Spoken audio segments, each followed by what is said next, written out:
What's going on, everybody? Let me know if you can hear me. Let me know if you can see me. Hopefully, everybody's doing well. Let me just check a few things on my side.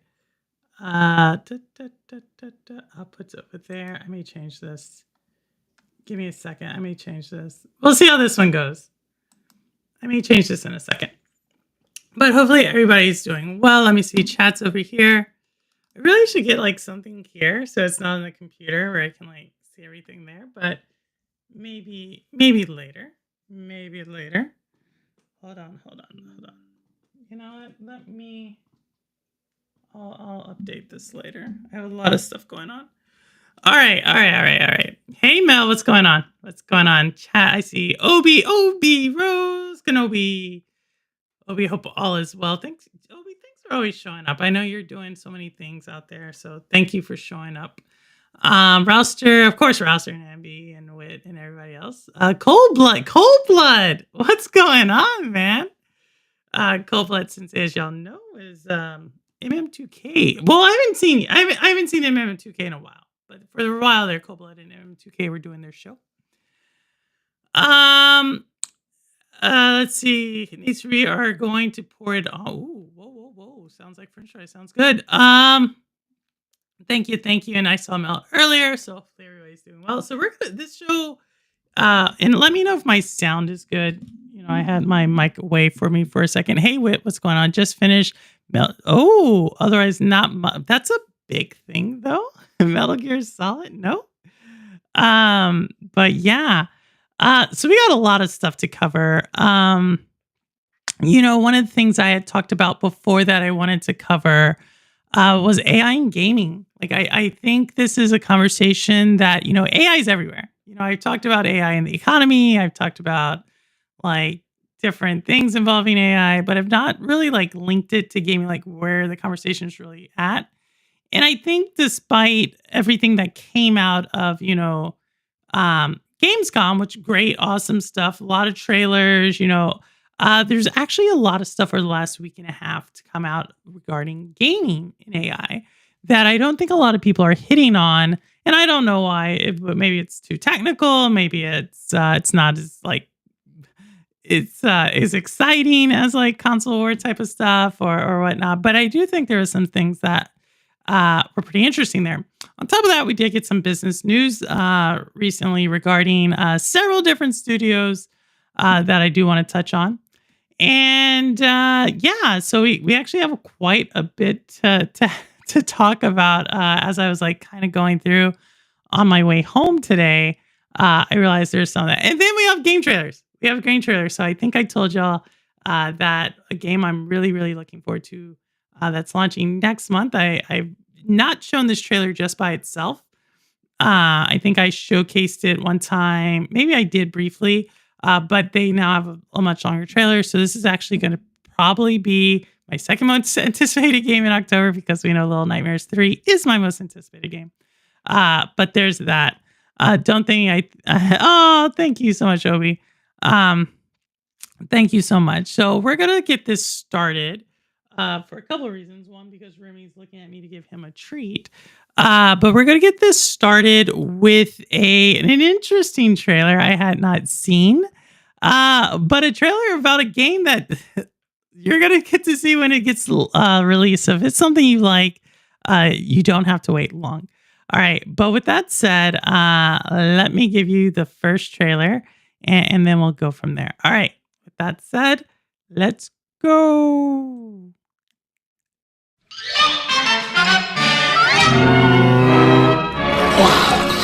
Mumsy? Where are you?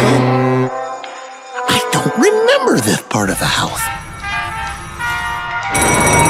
That must be Mumsy.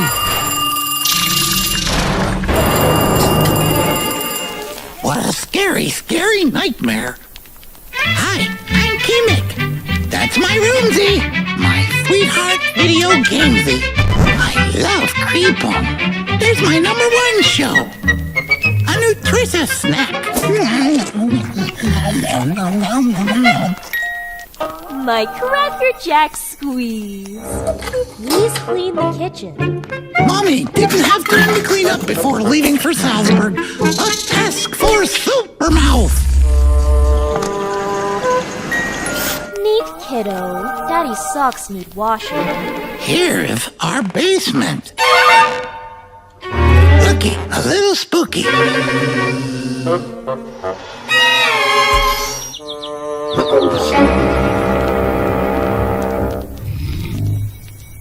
I need to stay unseen. I know you there, little rat. We have to be careful.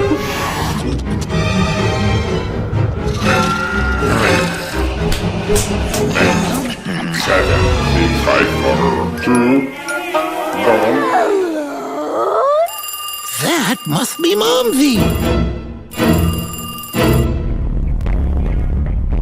Maybe I'll hang around the house and answer will come.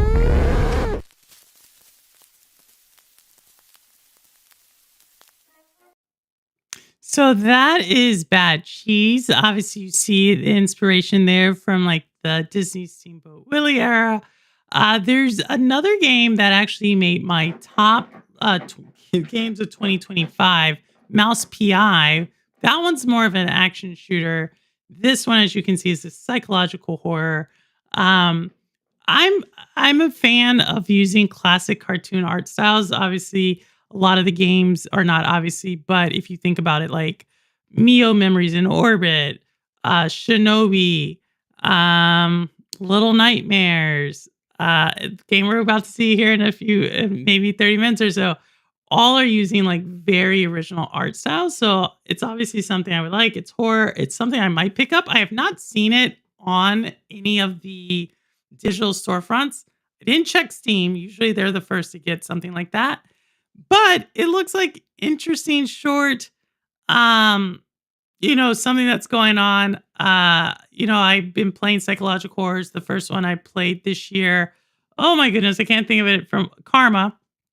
And would not mind jumping back in, especially I don't think it's going to be like 20 hours. I think it'll probably be like a nice little 2-3 hour, like kind of interesting gameplay there. Or just art style. We'll see what the story is. Is it more unique? You hear the phone ringing, so maybe there's a lot of symbolism in that. I don't know, but it's something that not gonna say it's a day and date buy for me, but I am gonna say it is on my radar. And if it's something where it's like, hey, it's raining outside, I've already watered the plants, changed the fish water, I have a few hours, I may actually play it. So we'll see what that's looking like.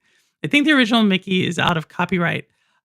Steamboat is for sure, the original Winnie the Pooh is. Or at least I don't know, copyright or patent. I'm not sure what's there. I was looking up the Winnie the Pooh stuff because that's why you're seeing a lot of Winnie the Pooh things, and I think something else in the 1927 is another one that's going to release something. I forget what it is, but yeah, that's Bad Cheese for you. Wait, is this a different Mickey Mouse? Sorry, I thought this. No, it's Bad Cheese. Yeah, exactly, Mel. This is Bad Cheese. And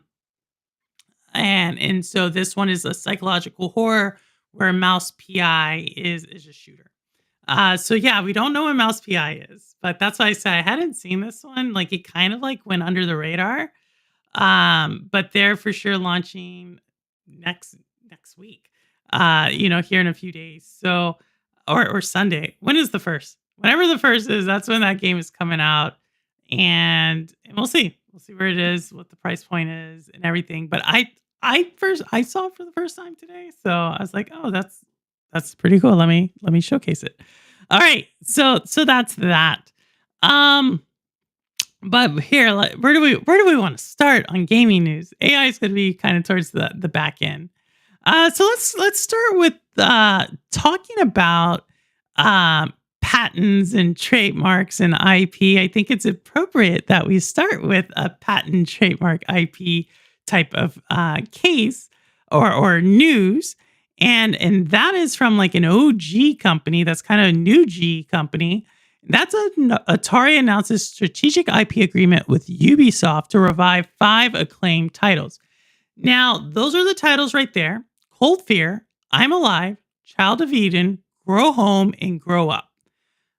I'm not going to lie, I've not heard of any of these titles, but they all kind of came out when I was not really gaming that much. So obviously, I maybe someone like a TK9, a Maker of Chaos, one of these guys, Mel, who knows tons and tons and tons about gaming history, maybe they'll know.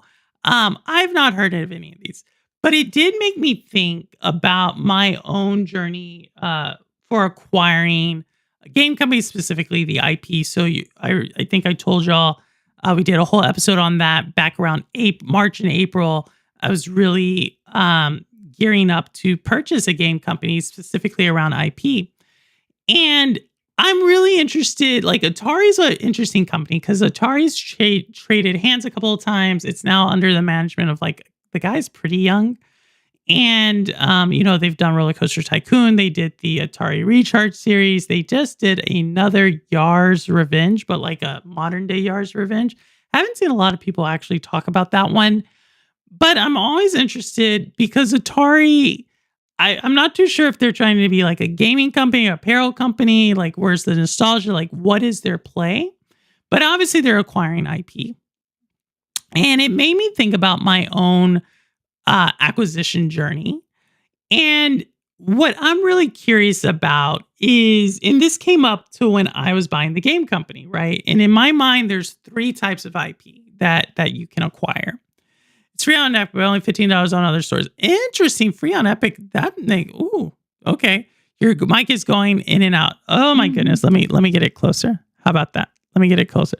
We don't talk about AI games because we want to ignore them as long as possible. It's going to be shit. We'll see, Goldblood. We'll see. I think a lot of the conversation has been distorted. I'll say it like that. And I'm going to be, I'm part of that, right? Like over the last week and a half, I really have been diving in, but we'll get to that in a little bit. So hopefully this is better. I'm talking like right up on the mic. And so when we talk about, maybe I'll try this. Maybe here in a second, the next video, I might try it. So, the reason I bring this up is because I think there's 3 different types of IP. There's IP that's like big, everybody recognizes it IP. So think like Mario World, Spider-Man, like just this huge Star Wars, like it's just IP. Lego, we could even put it in that category. Everybody knows what that IP is. They don't even need to file a trademark patent for it because just everybody knows it's that well known, right? And there's a couple of games in this realm of IP. There's the next realm of IP, which I think is where the vast majority of games that have been created where their IP sits, which is like IP's there. But if you were to ask the average person, and I would argue the average gamer, they probably could not tell you what that is. They may recognize the name, but they wouldn't recognize the actual like franchise. Great example, like Prince of Persia. Like people know if you're into gaming, you're like, yeah, I know exactly what Prince of Persia is. But if you're not into gaming, you're talking to the newer generation of gamer, there's a good chance they have no idea what this is, right? I would actually put the Horizon series in there. I would probably put Halo in here. I would probably put just the vast majority of gaming IP in here. Darksiders, the game I like, Little Nightmares. Like if you're into that franchise, you absolutely know what it is. If you're kind of around gaming, you've heard about it, but the vast majority of people inside of gaming, outside of gaming, probably don't know what it is. And that's not an insult to this IP. It's just to say like, that's where it is. There's then this other IP, which I feel like is like, unless you like have some recollection, you really associated with it, no one really has heard about it whatsoever. And so with that said, for me, I think Mike has been better the last few minutes. Okay, thanks, Roster. And so with that, like I put these games in that category. There's like a ton of games from the 80s that I put in that category. And one of my business partners and I, actually both my business partners, but particularly one, Richard, who's like really phenomenal in marketing, we were thinking about acquiring more IP. Particularly from like a 1980s like one of the original OG RPGs. And and so we were kind of going back and forth. We could like get the first 5 episodes in the series we could get, and then the next like 6, 7, and 8 we could. It was something weird like that. And we were thinking about reviving that IP and making it into like a modern day like RPG. So it was like the first RPG that was a first person RPG. So if you look up like dungeon crawler first person RPG 1980s, you'll get the name of it. I have no idea what the name is. This was like one of Richard's like business connections. So I was like, all right, you go with it. And so one of the analysis we had is, why would we revive IP that the only people who really probably even remember this IP would be like people who are literally our age, like late 40s on up, right? Because this is like old IP. And so ultimately we came to the decision, like, if I had to do all that work to revive IP from like that time frame and to market it, why don't I just create my own IP and my own spin on like this dungeon crawler mechanic and so forth in the game? And so that's why I look at Atari kind of in a similar vein. Like, why would Atari want to go out and license this IP? And so just so you know, I don't know what this looks like. I don't think they bought the IP outright. They might have. Okay, it says they have acquired all intellectual rights. So that they went out and did that, which is cool. That means they bought it outright. They don't need to pay Ubisoft anything. But I still am like, why not just create your own original IP? Like, if I asked you, like, Child of Eden, like, some of you may know what Child of Eden is. I don't know what it is. Cold Fear, I don't know what it is. Why not just create the same thing on yourself? You know what I mean? You're going to obviously change up the art style. You're obviously going to change up the narrative in the story. I don't know, like maybe they're thinking about spinning that out into like some type of multimedia, like diverse channel or whatnot. I know for my team, we ultimately decided that it was probably not the best move for us to do that. And, but maybe, like I said, maybe we'll see what it is. So introduced to correct, Audi, but why not just create your own? Like, that's my thing. That's the whole point of that conversation right there. Is I totally understand, but from a business perspective, like, right, I'm asking y'all to dig a little deeper, right? Which is, if no one's heard of the IP, right? And I'm not saying like y'all haven't heard of this. I'm just saying for me, like, and I'm in the gaming, like I'm a gaming, like I have a podcast, like I research it, like I like look in the gaming industry, and it told me that may have been it. Yes, that may have been it. I think you're right. It was Dungeons of something. And it was the Wizardry series. Exactly. We were looking at purchasing the Wizardry series IP. And so like if I said, okay, the Wizardry series, like even you all who are like up there like with me, you're like, what the hell is this series? And so like, why not just recreate new IP? Like why, like that money you spent on reviving this IP that no one's heard of, you could just like recreate your own. It'd be different if I was talking to you about like Darksiders. Like I said, that's why I talked about the 3 levels of the IP, like the IP that everybody knows, right? Where you're going to have to license it. Star Wars, Spider-Man, X-Men, Superman, Batman, Mario Brothers, like everybody knows that IP. Nintendo's not going to sell you that, right? That is their like bread and butter, like Mickey Mouse, so forth. There's that level. There's the next level, which I would say is like where most of the gaming world, like Tomb Raider or Halo, like big titles, people recognize the name maybe, but in actuality, it's like, it's probably going to be, it may be worth licensing. It may be worth selling. Like you have enough of a fan base there who are enjoying it. Enough people have heard about it, but most people, you can definitely introduce it to a new people. That's the second category. The third category is like really it's a niche audience who's heard of it. And that is the group that I'm like, why would I buy that? I don't know. Like I said, I think Atari is interesting. Like they're kind of ran by a private equity group. So I always think or I think their current CEO is like coming from that background. And it just is an interesting play to me. That's why I bring it up. Like I'm going to tell you, I'm not going to be like, oh, I think it's the greatest thing. I'm going to like from the business side, we did this exact same exercise, not with these titles, but with titles that are fairly similar. And we just came up with the idea that if we were to introduce it to a new audience, we would just create something different. And a perfect example of this is Farmville, right? Farmville did amazing 15 years ago on Facebook and mobile, one of the big first-time mobile hits. If you go right now and play on Roblox, there's another game that's similar to Farmville, but it's not Farmville. It was made by like these 16-year-old girls. Right. And now they're ranking in like over $1 million a month in profit.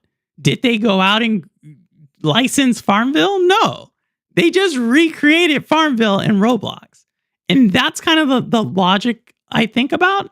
So we'll see what comes of these.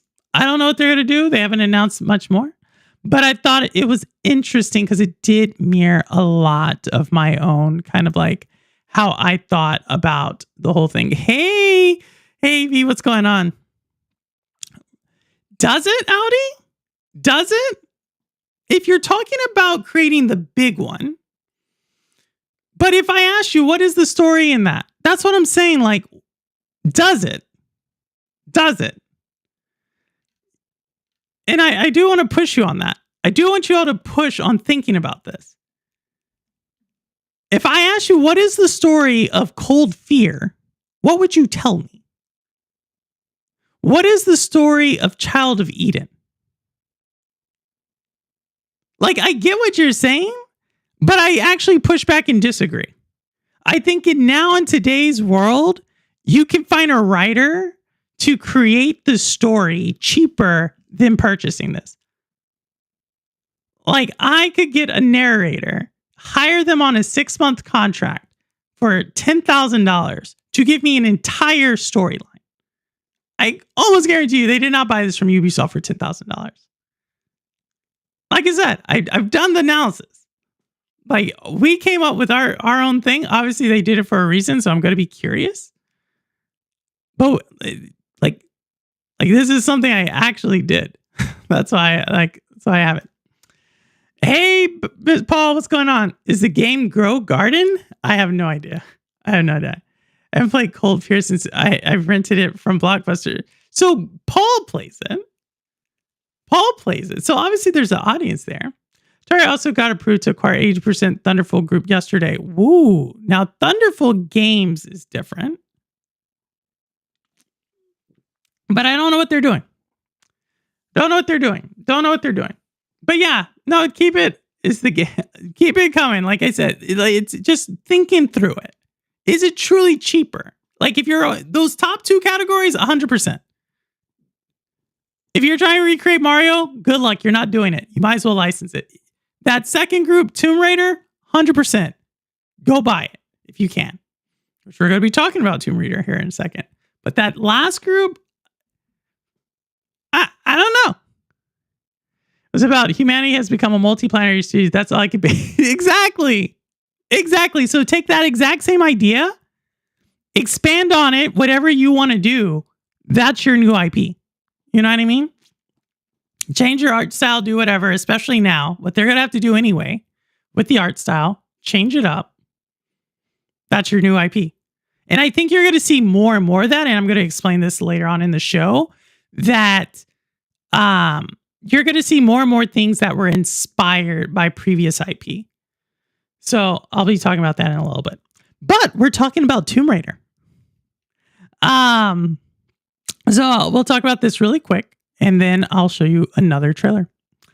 What? Here we go. So unfortunately, that studio behind Tomb Raider, Crystal Dynamics. Now, Crystal Dynamics has shifted hands a lot. Most recently, a few years ago, when they where Square Enix sold off Crystal Dynamics, most Eidos Montreal, more particularly, to Embracer Group. And right now we are seeing more layoffs at Crystal Dynamics. Now, Crystal Dynamics, even though that has a long legacy, they are the ones who did the new they had Tomb Raider. They are not a huge group. Like, I think Crystal Dynamics is under 200 people, so it's not like this is a big group. Most importantly, the last thing we really heard from them came earlier this year. Back in March, they had to let go of a few people. At the time, they said that this had no bearing on the new Tomb Raider game that they're making, nor did it have any bearing on the Perfect Dark game that they were partnering with Microsoft on. I'm almost 100% certain that this has to do with the Microsoft pulling back from that. So the initiative, Microsoft Internal Studio and Crystal Dynamics were partnering to bring to life that Perfect Dark game. So you can almost guarantee, especially considering how much we've seen from restructuring from Embracer Group. If you don't recall, earlier in the summer last year, they kind of split off into three different entities. And then with Microsoft shutting down the project, which was going to be the new Perfect Dark, this team is probably that's probably the team. So I don't know. I think this is not obviously layoffs happen. We knew that. We kind of knew Initiative's going to probably be the next one that's going to be taking some losses as well. But what I'm looking at is Tomb Raider, right? Does that actually get to see itself over the finish line? And again, I think Tomb Raider's that second level of IP. You do have kind of a very powerful card to play there in that game. So 100% bring that to a newer audience. Give us a different story with it. I totally understand that. At the same time, like, the realities of it are, like, is that your only play? Right. So, and so I bring this up to this is, I think Crystal Dynamics is really kind of on the brink there. Like, do they have enough? Right. And I think they are falling under Gearbox right now. Do they have enough to get it over the finish line? Or are they going to be one of these companies that we eventually read about that says, like, hey, they were so close to launching and they didn't make it? I actually believe that they are really, really much on that, like, could go either way. And I think that's kind of sad. You know what I mean? I think Crystal currently falls under Middle Earth and Friends, but I could be missing. No, it might be. It might be. I don't know who they fall under. I know they were under Embracer, and then Embracer kind of split them off. So I don't know where they're at. Perfect layoff. Ooh, Cold Blood. Too soon. Nah. Maybe Crystal called US devs. Maybe. I don't know who it is. I mean, we'll see. But welcome, Marcus. Welcome, Crow. I think I already said, obviously Audi's here, and I think we had Paul earlier. So yeah, so that we were just talking about IP, but that doesn't really have to do with Tomb Raider, but it kind of does, because they're only working on 2 games, Tomb Raider and the Perfect Dark game, and you can almost assume that Perfect Dark game was helping fund the Tomb Raider game. So we'll see. We'll see if Tomb Raider actually, it doesn't get delayed, does it get acquired by someone else. I believe this is something you're going to probably see in the next 2 years, where they may actually get sold off, someone else acquires them, team, so forth and so on. So we'll see. All right. So that's two stories. But we have more gameplay. So. Let's see, where do we at? Oh, this is one, because it's going to lead to another story I have. All right.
So that is, let me do this really quick. I just hear a comment, Marcus. I think they're funding the movie. I don't think they're funding the game. Maybe they are. I don't know. But that was Son of Thanjal. So if you saw that, obviously a lot of South Asian influences, a lot of Indian influences, super cool. And I will say that India is kind of like becoming a very solid like powerhouse in game development. Traditionally this is really the top two powerhouses have always been like Japan and the US. Then you had Europe, and then specifically you start to see like Eastern European studios, like, really think about Ukraine, Romania, some of those different like European countries really having solid devs. So like the developers I have mainly are coming from that region. And then then you start to see like Central and South America also another starting to get like people who are starting to develop games. But behind that, you do have South Asia, particularly India, Pakistan, and those are the two I've seen mostly. But you're starting to see more game development go there. So you naturally see like Son of Thanjal, you're like excited, you're starting to see things. And I brought this up because I think it's very interesting because despite that game having a ton of South Asian influence, I actually think it's more of like a Western game. And here's what I mean. When we think about game development, the evolution of gaming in the Western world, we think, of like Atari. And then from Atari, we go to Nintendo. Now, don't get upset. I know people are like, there's arcade games in the ColecoVision. I get it. But like, go with me here on this one, right?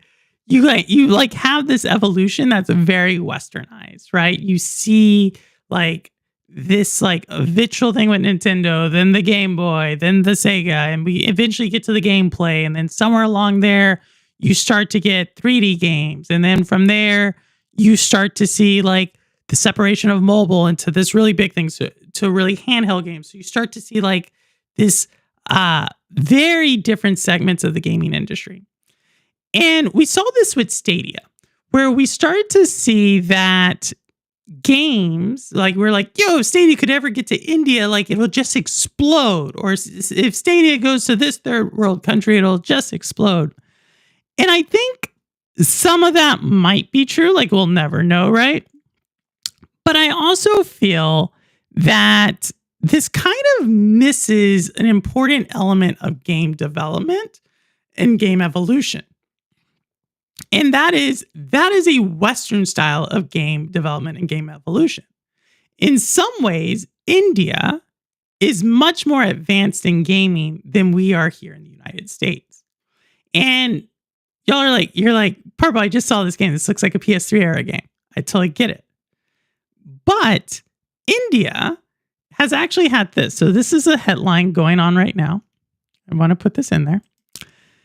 And that is this came out earlier this week. India bans real money online games, shakes up the entire industry. So India is actually banning games that we would actually think are like cash grab games or like these gotcha games, or really it's online gambling to a degree.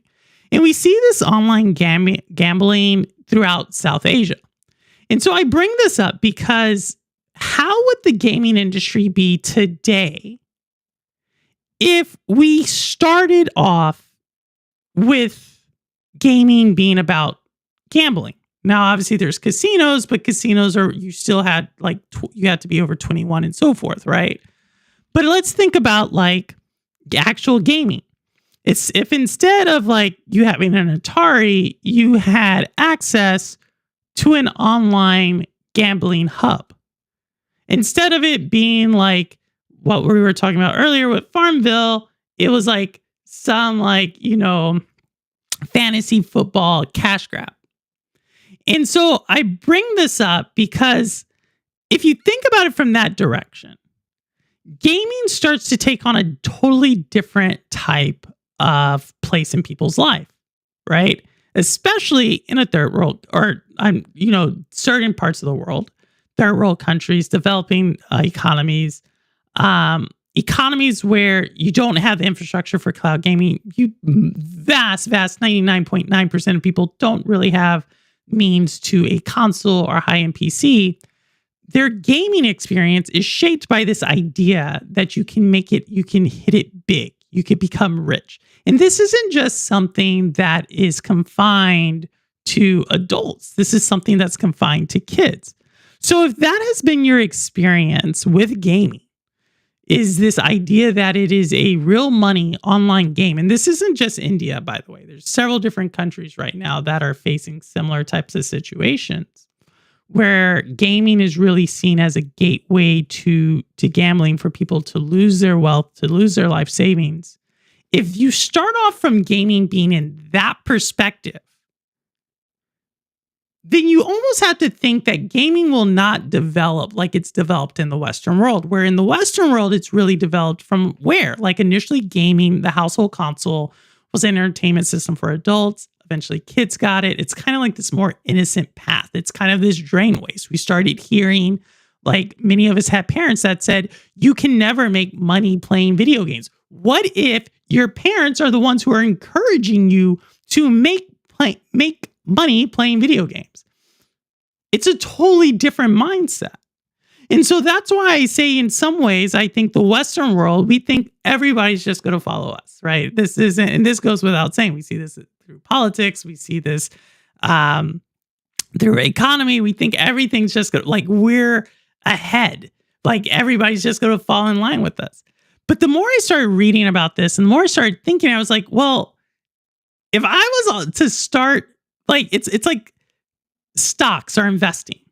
If I was to say like, hey, I'm investing, I'm doing stocks, and then you were to give me a program that I was not able to make money on, I would be like, this is boring. Why am I doing this? And I think that's a very interesting dynamic that's playing out. No, don't get me wrong. There's still tons of people who are playing like a lot of games in India. Like that's a huge market. At the same time, and if you read this article, you're actually going to see there's more people who are playing these types of gambling games than are actually investing in the Indian stock market. And so I wanted to bring that up because we saw this game. We've seen a couple of games that have come out of India, over the last few years. There's the one about like the recipe and the cooking. There's the other one that is like more of like a puzzle, like, it's kind of like a top-down action adventure one. We've seen those, but I don't think we actually look at like over 250 million people in India are playing these types of games, not those types of games. And I don't think you're going to necessarily get these people who are trying to make money to then say, let me go play something that doesn't make me money. It's just some like food for thought. Like I said, it's not just India. They're just the ones that are right now making the law that just came into effect. But it is something to think about. All right. Thank you, Ambi, for the gifteds. And we know some of these people. We know Spartan, Elvio, Robolica, Audi, Torino Johnson, Mystic, Ian Burns, Grizzly. Whoa, all great people. It's working. All 10. Nice. But yeah, I just thought it was really interesting. And it's something to like think about as we think about like game development, the evolution of gaming. What does that mean in the United States? What does that mean somewhere else in the world? What does it mean to have like a successful game? What is a gamer? Like, I think there's a lot there that the Western world needs to, I particularly talk about the United States. I'm not going to put this on everybody else. But I think the United States in particular, we have this certain mentality. And obviously we do have online gambling here in the US, but we almost think of that as separate than like what's happening in PlayStation, right? Or what's happening with Nintendo, what's happening like PC gaming. But what if like those two are merged, right? And now you're saying you can't do one, you can only do the other. Like, what does that mean? I don't know. But I thought I'd bring it up. YouTube gambling. Yeah. Banned in India. Yes, it is. Yeah. Thanks. Yeah. How do you just got a membership? That's super cool. So I just wanted to bring that up. I don't, like I said, Don't think people are really, really talking about that too much. All right. So we had that. So let's get another one. And I'll tell you why I like this after this trailer. All right, here we go.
So that is, I cannot pronounce that studio's name. It's kind of a interesting JYA, Giama.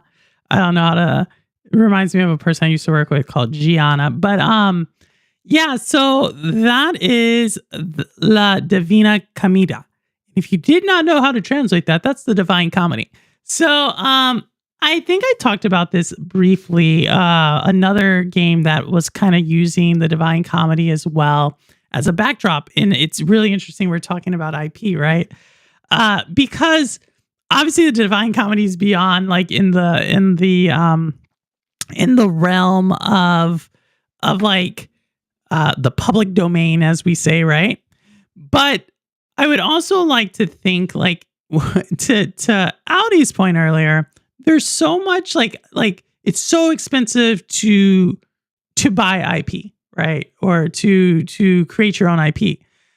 I'm actually of the side that there's so much IP out there that I think you could take almost inspiration for anything, right? Like, here's a great one that I would love to see a game series like focused on this. And the source material is long enough. Everybody knows what the source material is about, but I would argue not everybody's actually read the source material, which is better than the movie. You're like, Purple, that's like virtually every single book out there. No, but like one of my favorite is The Count of Monte Cristo. Like, I'm sure there's a game out there called The Count of Monte Cristo. But if you actually read The Count of Monte Cristo, like, you know, the first book, the second book, you know, the third, or like the first one, right? Basically leading up to him in jail, right? And then his whole entire time in jail. And then when he escapes and then he goes after the people and what they did. Like, I think there's so much there. I think the Divine Comedy, there's so much there. If you think about like the Greek plays, the Shakespearean plays, if you think about American literature, mid-19th century, mid-18th century, early of 20th century, like works of art that are out in the public domain, when I think about like developing IP, I think there's just so much like, not only could you like probably be inspired by some of these stories that came out back then, but you could also potentially create your own spin on it. You could also just take the entire pure story. Because like I said, I can't tell you how many people get like they totally miss the point of the movie of The Count of Monte Cristo that came out like over a decade, about 15, 20 years ago. That's not actually what happens in the book. And that's how I can tell if someone's ever read the book, because it's actually almost like an entirely different spin on what that is. But so that's how I think about that. Kind of reminds me of Dante's Inferno. You could also, yeah, that is Dante's Inferno. Count is my favorite. It is amazing. Wait, I see the movie back in like, so Obi, you should read the book. You should read the book. The book is not the same as the movie. Actually, if you watch the movie, and I was actually really, so when I read the book, I was like, wait a second, the movie leaves you with an entirely different like moral of the story, right? But the book, it's different, and it has everything to do. After 3 Chinese games, they look like the games. A phrase they use for I totally get you. And Rouser agrees with you too. But I'll give you an example. Spoiler alert. Spoiler alert. And I'll let you. There's other parts that are different as well. But in the book or in the movie, The Count of Monte Cristo, why is he put in jail? Well, he's put in jail because supposedly he's conspiring with Napoleon. And Napoleon at this time is treasonous, right? This is right before, what do they call it? The White Revolution, I think is what they call it in France after the Reign of Terror. And in the movie, he actually meets Napoleon. You actually see Napoleon in the movie. In the book, he doesn't meet Napoleon. Like, Napoleon's not even seen in the book. That's a huge difference because what they actually convict him of, he actually did in the movie. This isn't a story about revenge or like redemption or like no, he actually committed treason in the movie. And then they make him out to be this vigilante and blah, blah, blah, blah, blah. The book, that's not the case. And so the book is a much more like deeper, almost interpersonal struggle because he has no idea what's going on. And he doesn't like piece this together until way later. In the way that kind of unfolds because you actually don't understand what happens to him. That's what I mean. There's so many things you could be inspired by that is in real literature that you could bring up. And like you could make that into a horror, what I just told you. That part alone could be a horror, right? And so that could be like a really deep psychological horror. But that's what I mean. Like when I see someone already like reviving old IP and I'm like, there's so many like great works of literature you could just pull off the shelf now. No one really knows what happens. They think they do. Change some characters here, change the storyline here. And you have like a super powerful story we already know has survived the test of time. That's just my theory. Crow, it is a great book. For me, that would be solo leveling. The books and manga are not the same as anime. Oh, Howdy, I think it's true on a lot of fronts. But that's what I would say. Sean, what's going on? Thank you, Sean. How are you? Sub-Zero, David Wilson. Yay, we got some. And we broke it. Jeff says we don't, but it's broken. Sean broke it. Well, Sean, don't worry. You'll get eight gifts back. So whatever doesn't trigger, you'll get 8 back. So that is my thing on the Divine Comedy. All right, so let's go down. We have a couple more. These are kind of like not in any particular order, but I think it's kind of funny. There's a lot of indie games that are delaying because of Silk Song. So obviously Silk Song comes out next week. And all these indie games are saying like, hey, we got to push back because Silk Song comes out. The thing I find that is funny with this is like, I've never heard of any of these indie games. So it's like, regardless if Silk Song came out or not, I've never heard of your game. But because Silk Song comes out, you get to say you're going to delay your game. Oh, by the way, that also gives you time to like fix your game. You get to say like, oh, we're going to delay our game because of Silk Song. And it gives you publicity that you probably otherwise wouldn't have gotten. Like Kotaku probably was not going to be talking about baby steps in Demon School had this not happen. So I think it's a clever little marketing strategy here. Don't get me wrong. I like Clover Pit, Megabond. Like I've never heard of any of these games, but it's like I think there's 8 of them now that have like said we're delaying because of this. And it's actually become really funny because there's other indie devs that are making parodies of this. So it's like super cool to see. I may spoiler alert, next week I may do something similar with my stream. You'll get the reference when I do it. But yeah, that's something that's happening. So Silk Song coming out. I think Simpleton's the only one who's really probably going to get this as soon as it comes out. But Silk Song is coming out. So shout out to Silk Song for making it happen. Classical themes are why relatively simple games like Mafia hook people and embed themselves culturally. Games that try out right, the masters fall flat. I agree, Marcus. But that's what I said. I think there's so many works of art, especially if you start throwing in like poetry, like epics and poems and like, I don't know. There's just so many things. Like it reminds me of songs where people are always trying to like recreate verses of songs. And like some of the biggest songs verses out there are like from Bible verses. So the one I am thinking about is from like the Birds, Turn, Turn, Turn. And that was always like a cool little, I knew that song, like, even though I had read the Bible verse like numerous times in church and school and church school, when they played it, it's like every season and so forth. I was like, oh my goodness, it's the same song. I think I find that unique when people can do that, where they can take something that's already been out there and like twist it up a little bit. And then before you know it, you're like, wait a second, I know this, but it's in such a different manner than it was originally portrayed or originally given to us that it looks new. To me, that I'm a huge sucker for that. So we'll see. Hey, Rebecca, what's going on? Yeah, Ambi gifted you one. So yeah, shout out to Ambi. We had company that just left. No worries, Rebecca. No worries. Thanks for coming by. So we're just talking about stuff. We're going to do another like kind of random story that's going to bleed into another story. Church and school and church school. I feel you.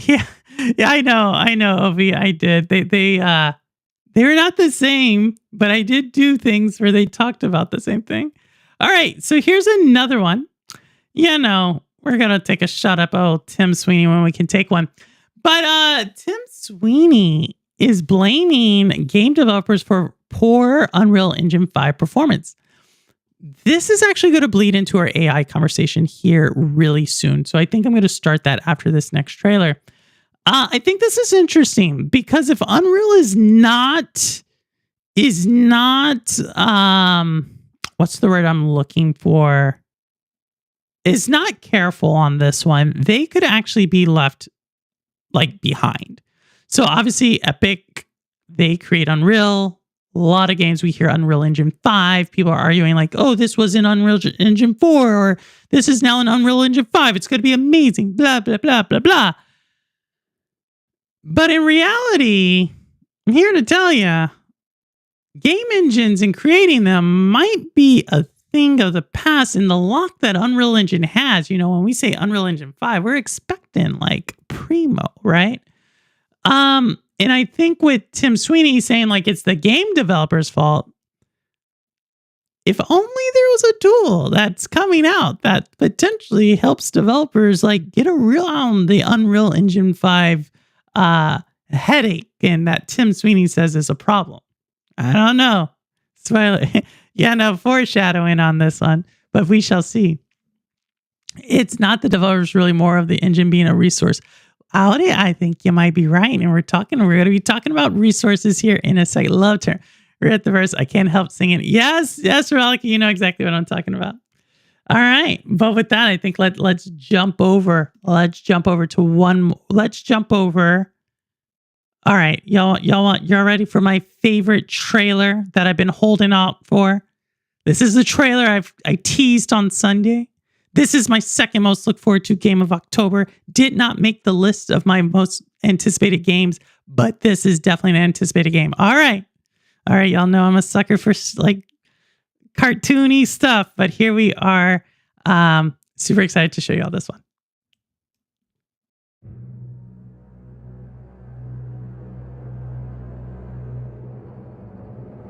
You and I will never be apart. Where did this letter come from? That would only confirm the other girl's suspicions about Miss Carroll's potential elopement. But don't you understand, Miss Hinman? If that was the case, what would be the point of burning this letter? It's already been several weeks since Carroll left. And then that mysterious boy.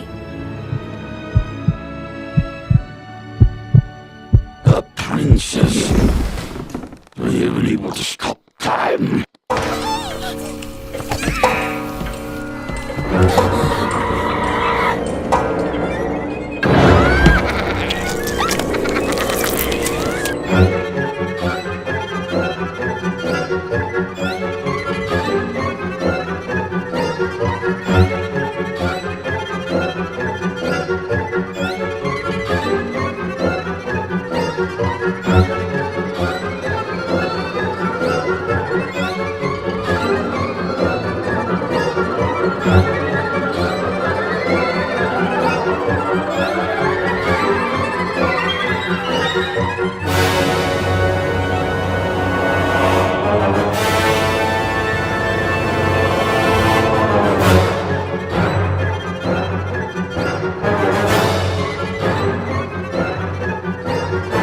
Cruel is one step away from becoming ours.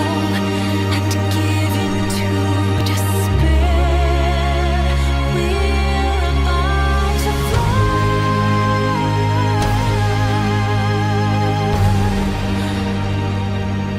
Now you can hear me.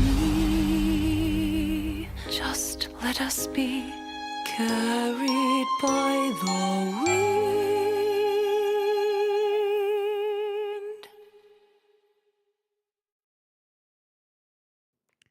So that I forgot to do this like this.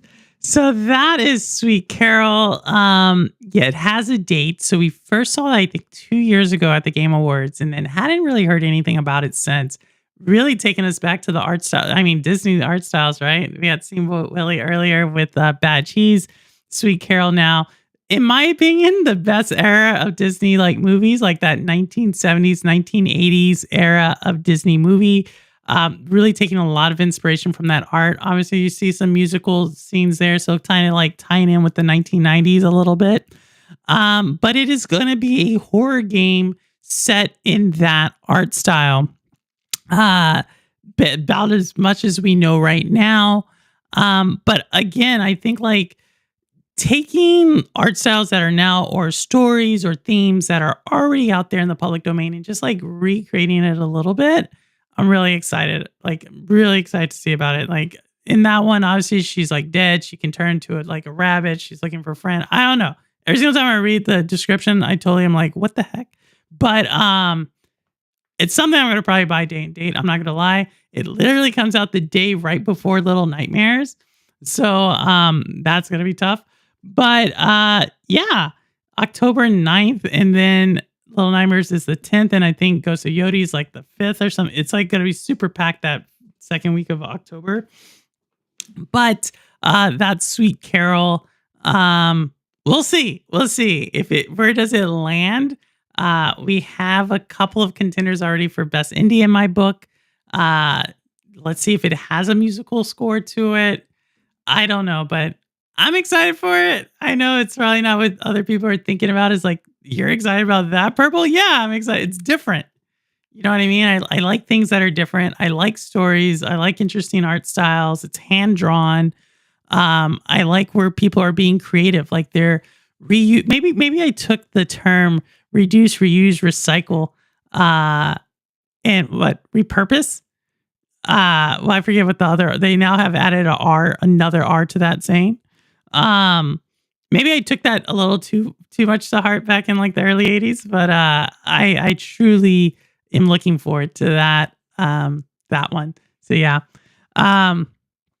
So let's see. Yeah, a few years back, we're set in the house, and let's just say certain things happen depending on what you've done in the playthrough to avoid. Oh, cool. And Audi, I have no idea what game you're talking about. What house? Animation looks great. Yeah, it looks interesting. I got Phantom Opera vibes from the singer and the piano. Yeah, there's a lot of things in there, right? There's a lot of elements, a lot of inspirations. You can just tell it's like a creative's first, like the creative team. Maybe that's the thing. I think I really enjoy games where you can tell they have like they prioritize the creativity. Right. I really, really prioritize like games like that. And so, yeah, that's what they did there. All right. So with that said, let's see if I have any more things before we get into this AI conversation. I think that's it. I actually don't think I have a thumbnail for the AI. Well, all right. So here we go. AI. I know some of you are like waiting with bated breath for this conversation, but here we go. So there were like two main themes to come out of the conversation regarding AI at Gamescom. And to compile this, like, you can look up any of this. There wasn't any one article. There wasn't any one talk. It was a combination of talks. So looking at Google, what they had to say, looking at what Microsoft had to say, looking at what Sony had to say, looking at what NVIDIA had to say, looking at, who's the other one? ARM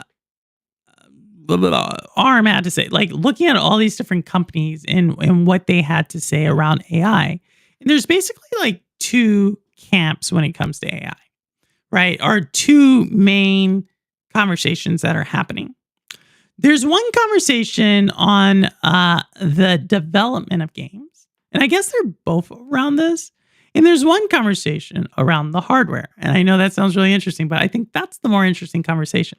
So when we talk about the development of games, a lot of people will talk about AI as far as like, oh, it's going to like recreate the game. It's going to like do the art style, or it's going to do the voices, or it's going to do the narrative. And though that may be true, and I'm not going to put it past anyone, a lot of the conversation around that side is really around the development cycle. So you saw several different AI tools that will help people or help studios with how they test a game. So shortening lowering the cost, not as many game testers, and really lowering the cost because the game can now run millions of cycles of like a game. Hey, Denise. Denise is here. Thanks, Denise, for stopping by. And so they can run many different cycles of a game and lower the cost for testers. That's one. Another way you saw game with AI really coming into it is about the scripts. So really embedding AI as like the NPC. That is another form of AI. Another form of AI you've seen is really around just understanding like what the players are doing. So understanding what all the different artifacts, like how players are engaging in the game and understanding what players really like. And so really being able to crunch the data really fast, freeing up the developers to focus on a game. So a lot of it really is dealing with, if you ask me, at the moment around like live service games in AI. And I think that's really interesting because even the AI, like major AI players would tell you, they think that this is just the tip of the iceberg. And the reason why they say that is because we're seeing AI right now through the eyes of the legacy game developers and game publishers. How can AI help them go to market faster now? So the games all kind of look, like how does AI fit into the games of today? The thing I thought was really interesting, though, was AI in the future of games in those conversations. And in those conversations, people were talking about the future of gaming and Simpleton. And he's mentioned this before. He hasn't mentioned it in a few years. But all of the major game developers or publishers of today, they started off as small. And in the future, AI is going to change and present entirely new ways to play games.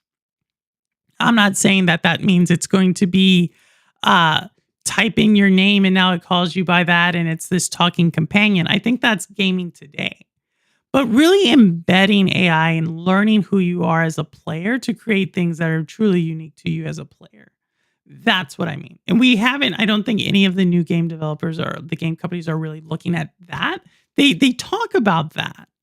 But really the biggest conversation is about the new generation of developers who are going to be a little bit more native about AI and kind of not have the baggage of what was there before. And so that is a conversation around AI, is that entire area. And I'm here to say that, like, I think it's going to continue to put, like, whatever it's going to come, right? whether that's a new gameplay, whether that's quicker development times, or maybe that's taking away from the creative side of things. That is one idea around AI, and it's around the game development side of things. Definitely more than happy to dive deeper into that. The other thing about AI that a lot of people have actually been talking about, but nobody's really been talking about it, is AI on the hardware side. And what do I mean about that? So what I mean is hardware specs are going to become much, much less important, like going forward. Like right now, if you talk about like PCs or consoles, a lot of things are like, well, what is your processor? What is your GPU? Right? Even when we talk about the cloud, it's like, this has a 5080. I forget what NVIDIA just said recently, right? It's running at that. But I want to take a little bit time to go to a different side of the tech ecosystem to actually illustrate what I mean by this. That AI is actually going to shape this and make hardware specs a lot less important. And so we're going to go jump to our good old friends there at Google. They just released last week the Pixel 10, but they're shifting away from hardware to AI in its products. And right now, this is gaining a ton of traction. So particularly, and don't ask me who these two people are. They look ridiculous, but it looks like some like 1980s weird sitcom look. But if you were to read this article, what it would talk to you about is the Pixel phone. And so even though Google launched its Pixel phone last week, a lot of the spec hardware things were like kind of underwhelming. But despite that, a lot of tech enthusiasts are starting to say like spec hardware doesn't matter, right? Because in this situation, before we were talking about our cameras on our phone, we would always say, oh, this camera has like this types of like, this type of zoom. It has this big of a camera lens, blah, blah, blah, blah, blah. But what's actually happening with AI is you can take a lot less hardware and really increase the computational power to create something that the really big hardware can't do. So what does this mean? All right, I'm going to give you maybe not the perfect example, but I'm going to give you an example of like AI and what it means in hardware. Specifically, I'm talking about upscaling technology. So we used to use that word a lot, but a lot of people don't really know what that means. So upscaling technology. Imagine you have an artist, all right? And this is the greatest artist in the world, right? They have the best vision, the best colors, the best everything. And when they work on a piece of art, and it takes them like all of their effort, and it takes them a week to paint this beautiful picture. And we're going to call this picture 4K. Okay? They create this picture called 4K, and it's as beautiful as it sounds. It's 4K beautiful picture. Well, with AI upscaling technology, you now can take someone who's nowhere near as good as an artist. All right. And they sketch a picture, and we're going to call that picture 720. All right. And it's exactly what it sounds like. It's a 720 picture. It's a sketch. It doesn't have all the vibrant colors. It doesn't have all the finite lines. It doesn't have any of that. Well, what AI is going to do on the hardware side of things, AI is going to say, we can take picture 720 and make it picture 4K. And so what that means is like, we no longer need big art. Now, I'm not talking about real people. If you can't tell, I'm talking about like GPUs right now. And what that means is we no longer need the hardware to do as much lifting as we did before, because AI is going to do it. And so what really matters now is how efficient is that AI, right? How can you update that AI? How is that AI learning and growing? And this is the conversation going on. This is the other side of it. And everybody has their own different stake on how this is going to look. Microsoft has their own like way it's going to look like. But yes, exactly, Balika. the upscaling on our TVs is very similar to what Microsoft does, right? Microsoft with Asus, they have a very interesting AI that's called like, oh my goodness, it's like something super resolutions, like ASR, something like that. What that does is it automatically upscales everything. Like everything in the past, it just upscales. It says like, this is what this image looks like. And if we do a little bit of this magic, this is what this image looks like now, regardless of if you built it in the engine or if you didn't. AMD and NVIDIA have a different idea around AI. And this is now where you start to get into DLSS, FSR, and so forth. And this is actually built in the game. And this is why you now have something like Switch 2. And I know these comments get super like heated and so forth. But there's a reason why a lot of technologists will say Switch 2 is a more advanced system than the PlayStation 5. And that triggers so many people because they're like, what are you talking about? PlayStation 5 has a ton of horsepower. And that's exactly right. PlayStation 5 or Xbox or your average like 4090 or 5080 graphics card, they have a ton of computational horsepower. They're basically like that artist I was talking about before who can paint the 4K picture. It's going to take them a little bit longer and it's going to take a lot of power to really push it there. But that 720 painter, if they have something called like a tensor, right? I'm just using NVIDIA's like AI technology. That can now upscale it. And so what does that mean? That means that graphics cards you had in there before can start doing other things like computational power, which was usually put onto the CPU.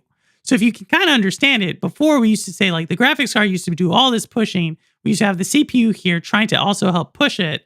It's now kind of being reversed. But here's the thing that's even more interesting, right? And that's that because AI is always learning, if you put it into the game, that when NVIDIA pushes out an update for its DLSS tech, I'm using NVIDIA, I could use FSR as well, but NVIDIA is seen as like the clear winner at the moment. When you put out that technology, the game is constantly getting better.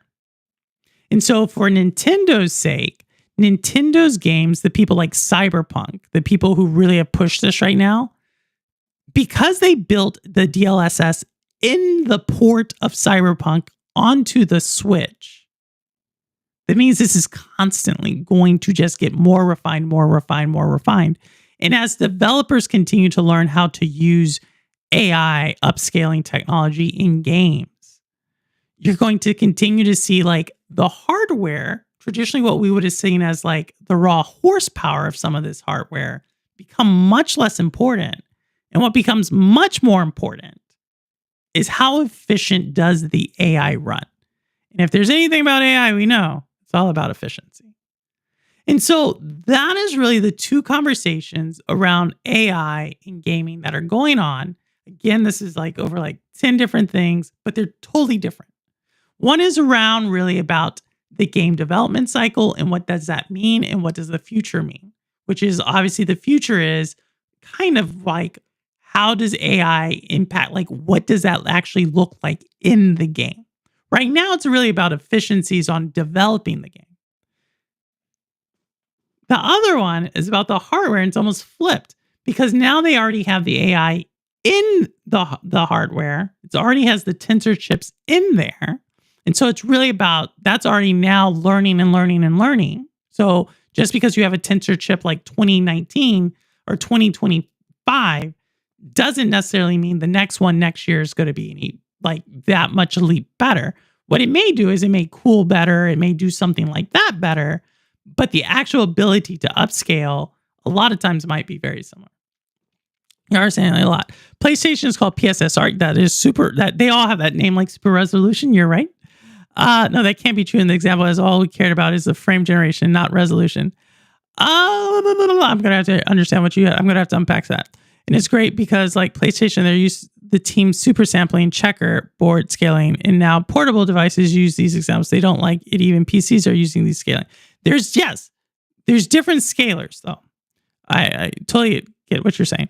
I would say Apple's actually closely behind NVIDIA with Metal FX, which is Apple's resolution in terms of performance and quality that offers. True, but Apple's in putting it in the game, right? Apple's is really developed around their phone. So we're going to see more about where that one is. But as far as it comes into the game, I think the entire industry would say DLSS is like much further ahead than but they're different use cases, right? So if we use Microsoft's upscaler, is actually built for Windows. And so that upscales everything on Windows. So it makes sense why they're now putting it into their portable. But that one is like more of a stagnant upscaler versus the other ones that are really upscaled within the game, which is going to continually demonstrate efficiencies within the game, which will continually mean the game is going to say like, hey, we're going to continue to upscale this to 4K or whatever else while putting computational power towards, to Holtz's point, frame generation, whether that's 60 frames per second or 120 frames per second.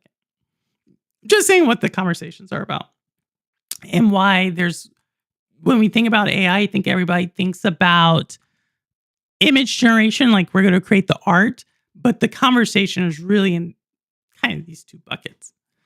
And this was before the term AI scaling.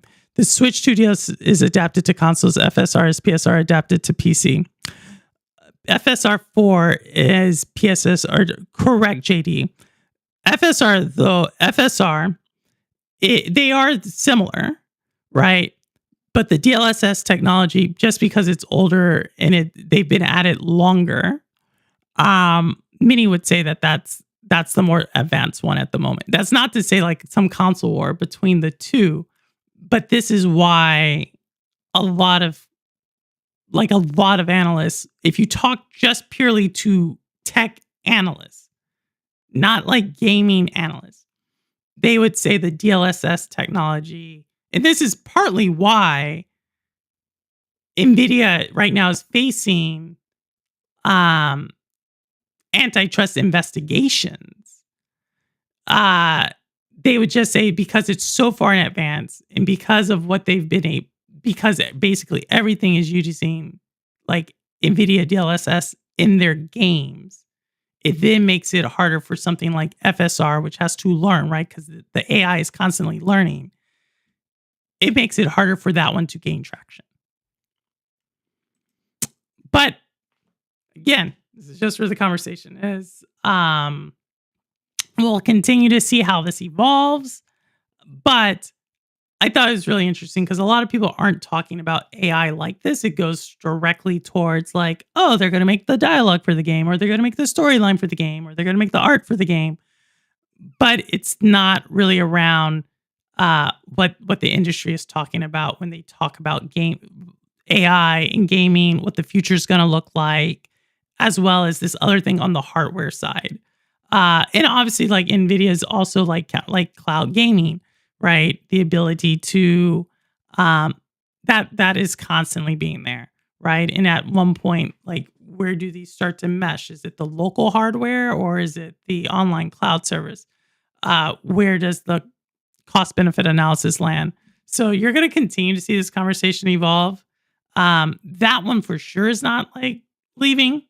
Like I said, the phone market is a perfect example where people are no longer looking at the phone hardware specs as much as they're looking at what is the AI powering that phone and how efficient and effective is that AI. What I'm saying is, I love that those days, how can I justify one raw power frame and then upscaling generate an additional for fake frames? I love the idea of AI upscaling.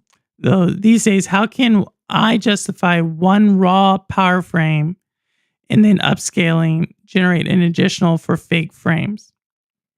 I don't know how you could I don't know. I don't know. I don't know how you can justify that. But what I'm saying is like NVIDIA hit, but below NVIDIA is Apple, then AMD, and plus on Mac. I don't know if it's just because it's a bigger screen and better hardware. It works even better. That's fair. That's fair, Audi.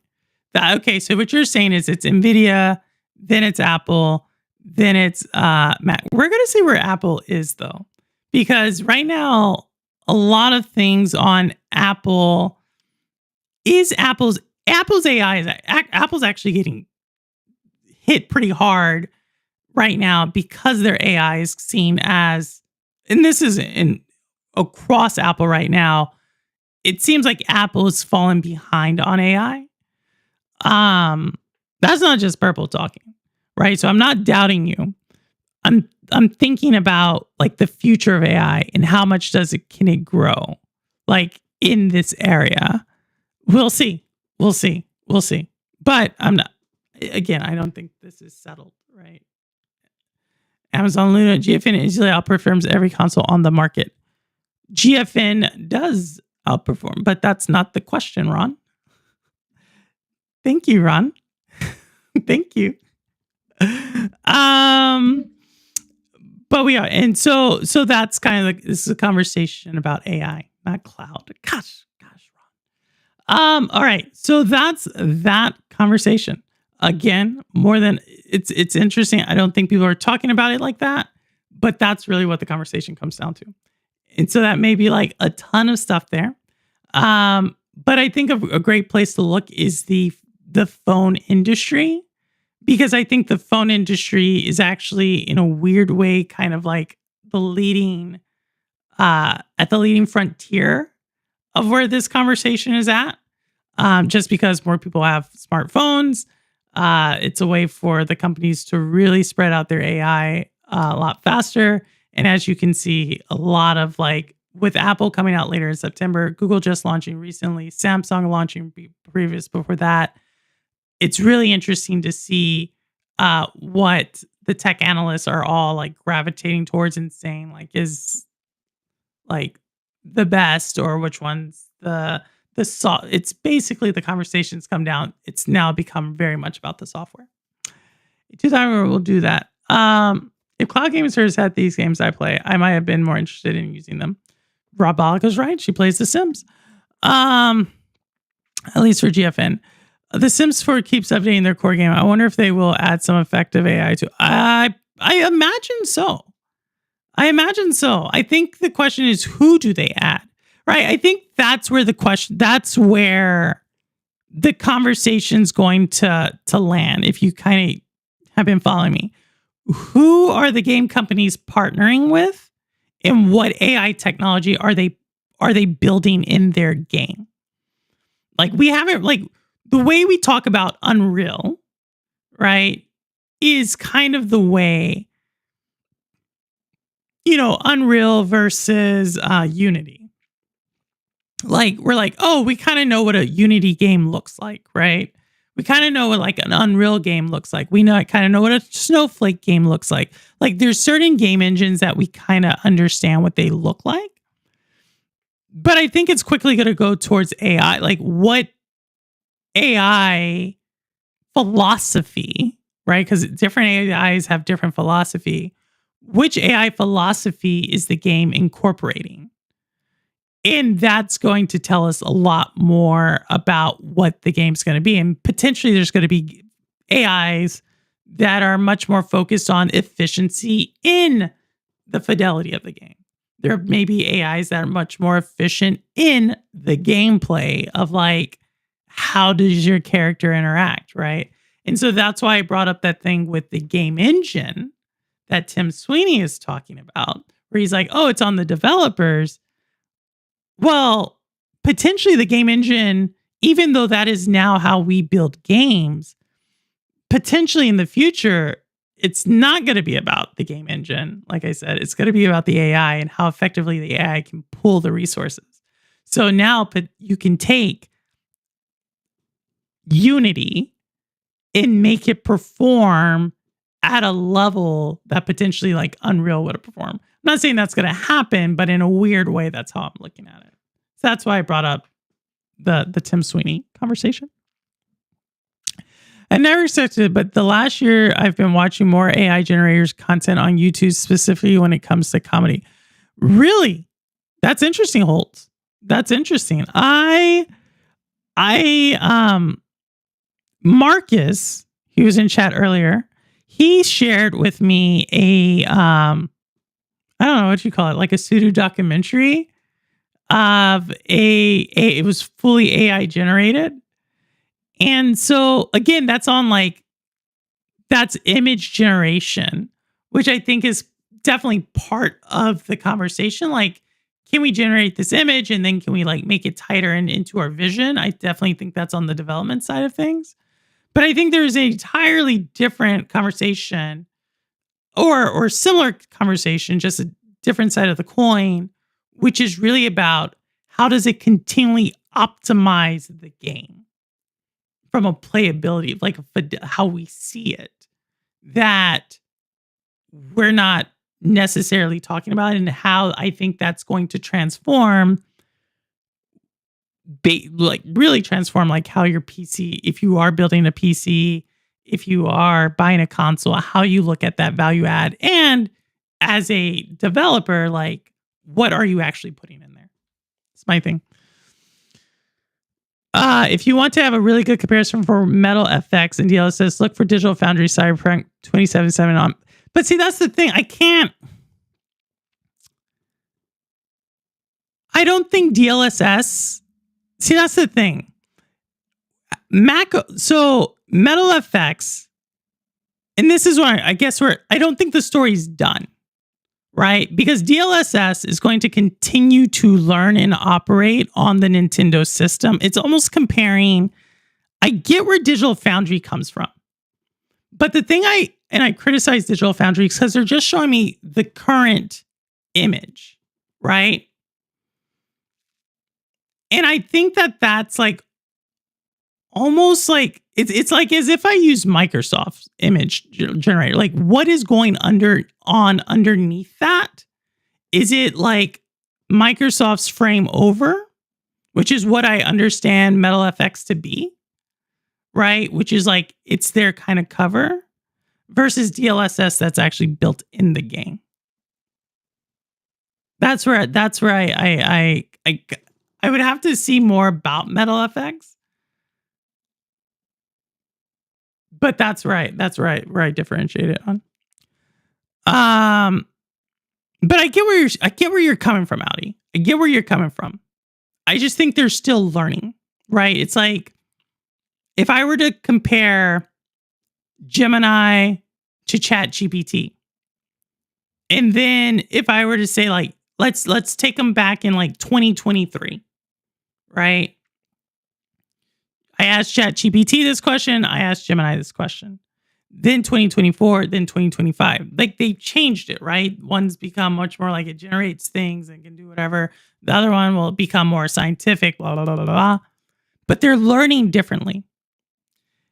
And so they're scaling differently because they have different use cases.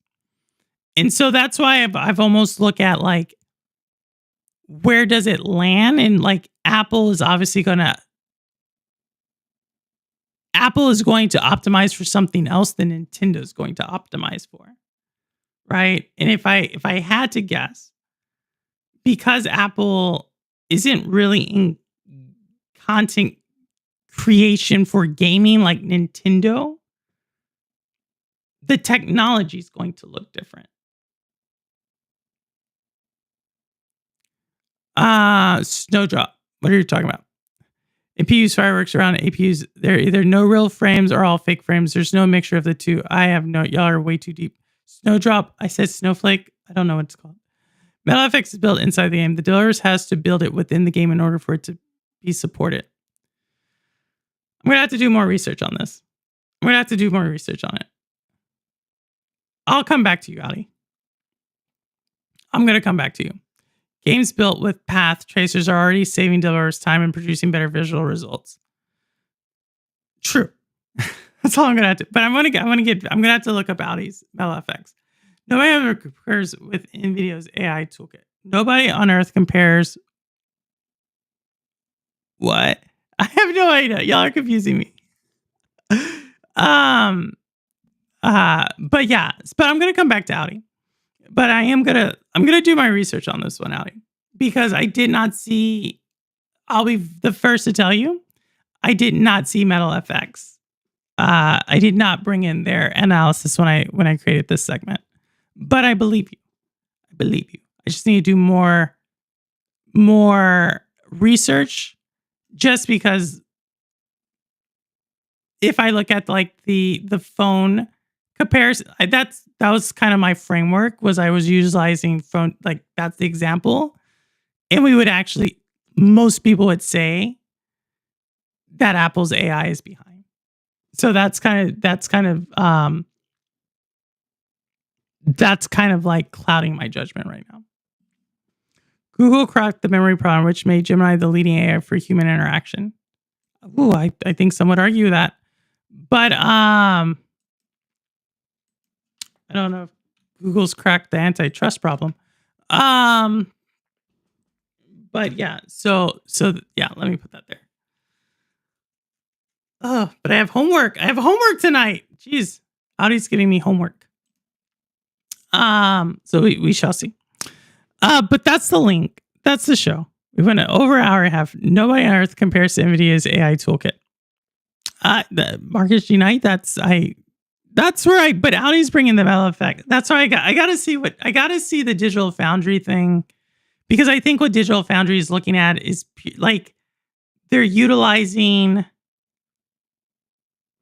I would have to like look at something else, which is like the efficiency of the chip, right? What are they making efficient, and what else are they pushing to something else? I would have to see it, like what's going on in the back end of that, because to your point, like Marcus, but I could, like, I'm biased because I took the phone comparison. And that's why there's so much pressure on Apple with the iPhone 17 launch, because a lot of people are saying Apple has fallen behind in the AI phone arms race. And they're saying how like this is kind of like this is kind of a make or break one. Not it's going to break the iPhone. I don't mean by that, but there is like a real threat from the efficiencies that the tensor chips that Google is using right now in their Pixels, as well as what Snapdragon is doing with Samsung versus what Apple's doing. But more to come. More to come on that. But I'll leave that open. Thanks for staying up with us, Audi. You gave me homework. I'm gonna have to do a lot of research on this. I'm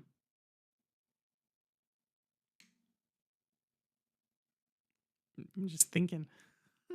Usually when I get like this, I'm like, let me go look up it right now. But yeah, that's all. I couldn't trust AI Gemini. I couldn't trust AI. I'm scared to get a twin-sided answer. Oh my goodness. I couldn't trust AI. You couldn't trust Gemini? Holt, I can never tell if you're telling me a joke or not. Oh my goodness.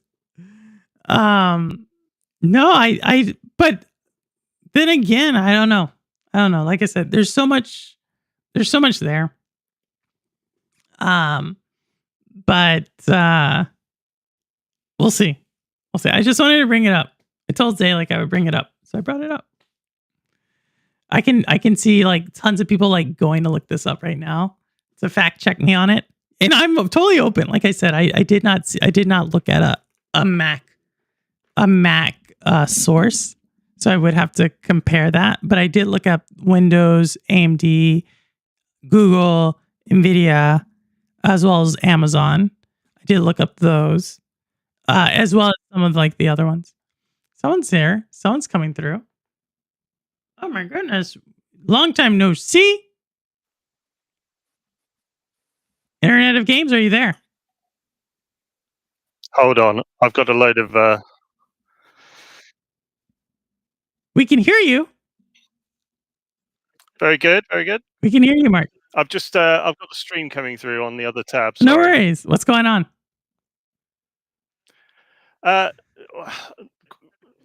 everything's going on. It's all going on so incredibly quickly that none of us can really keep up. But what NVIDIA is about to do is pass the 3D threshold. So effectively be able to manifest virtualized objects, temporally stable, using the almighty power of the compressors that are these. People are most familiar with them in the large language model, but forget language. Language is just to explain this to the humans out there. What happens when you ignore the language, the human language, and we take the physical attributes of a material and we train the machine on all of the attributes of a material, say cotton or steel. And then we learn all of those attributes from every single dimension at different temperatures, at different times, at different masses, different densities. And we're able to feed those in almost instantaneously into a simulated approaching simulacrum of the universe. This is Virtual World 2, and it's close. We're able to synthesize. I can't hear you, I'm by the just way, thinking, Pebble. I don't know what's gone Marcus, I'm wrong. not talking. I'm Oh, okay, thinking that cool. hard. It just sounds like Okay, I'm so saying something. Okay. So where we are is we generate tokens. You may have heard of the AI factories. Okay, and a large language model does a period of inference, sends the weights through the matrix of of predefined anchors in the machine, and we come out with the most likely response to that set of initial weights. Well, if your weights are photons and you pass them through the photonic network in space time, this is an electromagnetic event in space time. They can present you with the most likely following positions of those photons in space-time. So what we're doing is we're taking the physics of light and we're telling it that this reflection happened here at this time. Go into your vast matrices and tell me instantaneously, because the journey across the matrix is very short, what the next positions for these photons with these frequencies will be. And I need you to do it in less than 0.33 of a millisecond, so that the meat space, the human observing this process, is unaware that a step has occurred, a switch from 0 to 1. They need to not know that that process has occurred. So I need you to do all of that for this scene in less than 0.33 of a millisecond. And the NPU or the ray tracer or any one of these new modules, these NIMs as they're called by NVIDIA, I don't know, neural inference something probably. These softwares running on dedicated hardwares, which I was shouted down for last time I spoke on your show. I said there will be custom silicon being built. You're not shouted that down. Do You're talking about you're AIs. talking platforms as a platform. Yes, there will be intelligent platforms, but we'll come back to where we are today, which is chiplets, because we need to save as much silicon as possible. Chiplets are able to be carved with the relevant logic to pass the neural question that's being asked. Photons here, where are they going? Wind here, where's it going? ball falling off marbles. Everyone's seen the RTX marbles demonstration that NVIDIA did probably 6 years ago. The marble, where's it fall? And you and you can do that so easily now. And once you had to say, this marble is on a dry slope in a warm room and it's illuminated from here. Now you can say, he puts on his heroic stage and holds up the marble. I am marble. Tell me where I am. And it will answer what the next thing it does in that environment is. So once we had to say, oh, okay, I've got to change all the programming now for a wet slope in a cold room. I don't have to do that now. The compressed data within the neural network has all those parameters. So as long as I give it the priors, wet marble, wet slope, it knows the outcome. It doesn't give me any of the dry answers. It doesn't give me any of the warm room answers because it's working on priors, good data in, good data out, right? Nonsense in, nonsense out. So I think really there's a real shock, as we always find, because there's this huge pushback against actually doing the reading. Okay. And therefore, people don't know what they're talking about. And the reason that NVIDIA is worth the price of all of Europe and beyond is because it knows how the world works more than all of the humans on it do put together. It simply does. It is an expert in all of these fields. And so that's how Westworld begins, Joe. Like, I don't know about no, I think obviously like Nvidia, I mean, they just reported earnings yesterday actually. I know. There's a lot of, I think they've put a lot there. I don't know, you just said a lot. My head hurts. But no, I agree. So I agree with what you're saying. You're essentially saying that NVIDIA, if NVIDIA has the physics of the world, right? Before, to actually program that would take an extremely amount of time. We would have to say, what do the physics look like in wet, warm? What do they look like in wet, cold? What do they look like with this wind, with this gravitational pull, so forth and so on, right? And you're now saying that they essentially have all the physics of the world, right? And we only need to tell it the key inputs, and it is going to create that, whatever it is, that algorithm, that computation, that so forth. For example, NVIDIA like to say that 16 out of every 17 of their pixels is now generated using machine learning.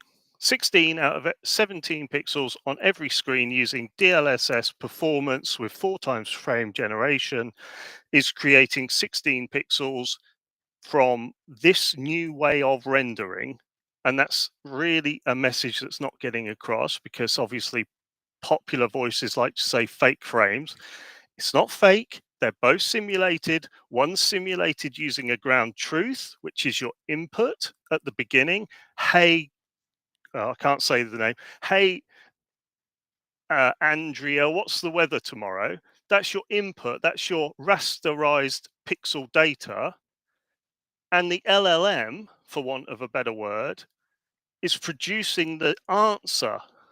So what people are forgetting is that rasterization is the input, the question you're asking ChatGPT. GPT. Yes, I did the same thing that congressman did the other day.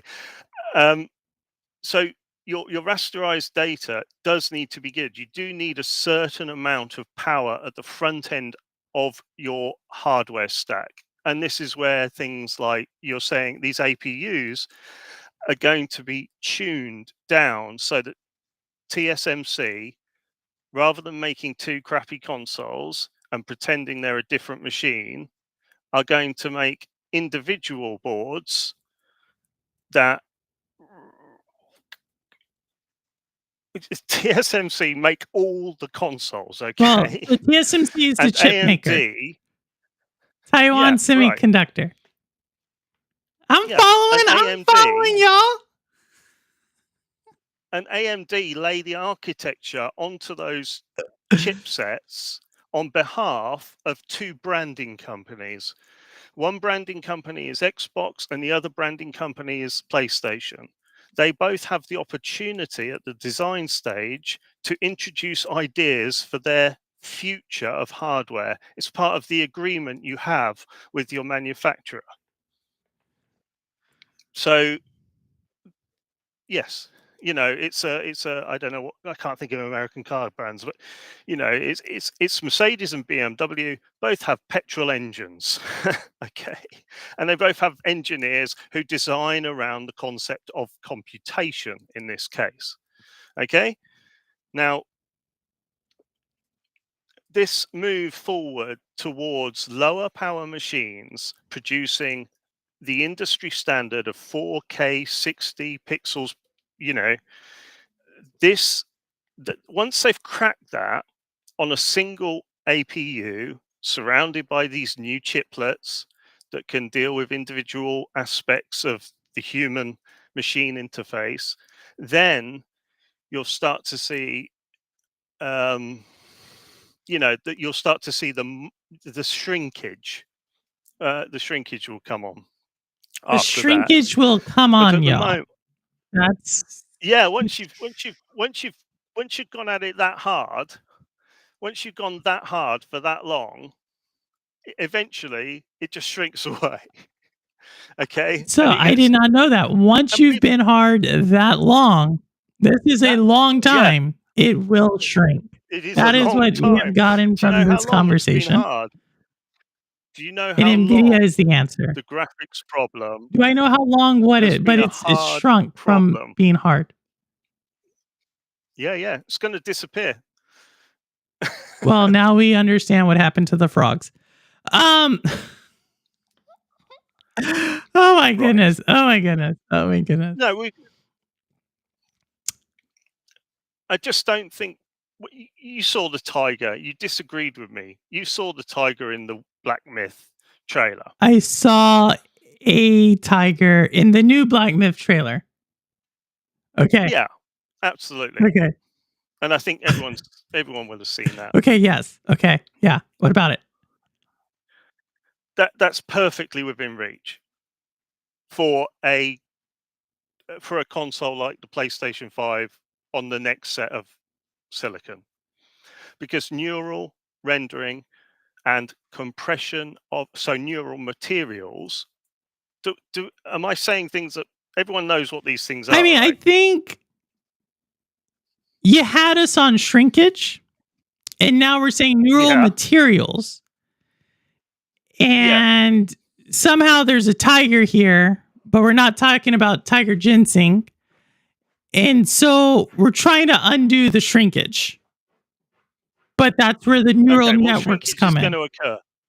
The goal is The goal is shrinkage. shrinkage.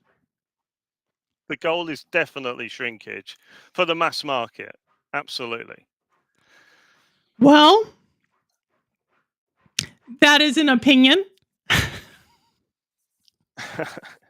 Yeah, it's the opinion of the industry. Oh my goodness. Which industry are we talking? Where are we at? So if you could just, if you could drag your mind out of the penis gutter for just 3 minutes, It's not, we you're can the talk one about. who, Mark, I'm not there. I am good information in, good information out.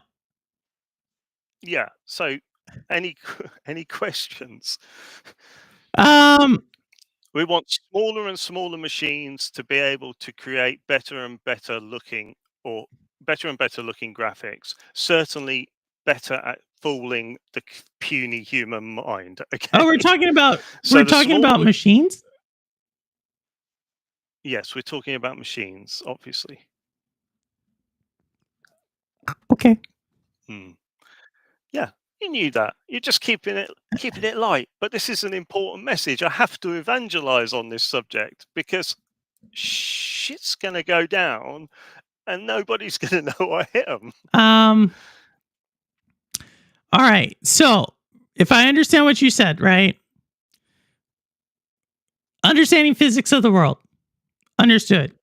Eventually, just like the law that says like things get smaller, every 18 months. I can't think of it right now, right? Technology law.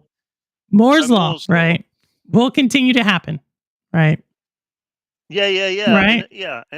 In a different space. But similar, yes. right? Parallel law.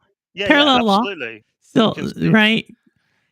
So as we continue to have the machines, will become more efficient. So you can have fewer that are smaller doing more computational power of the world of physics as they continue to learn, as they continue to become more efficient.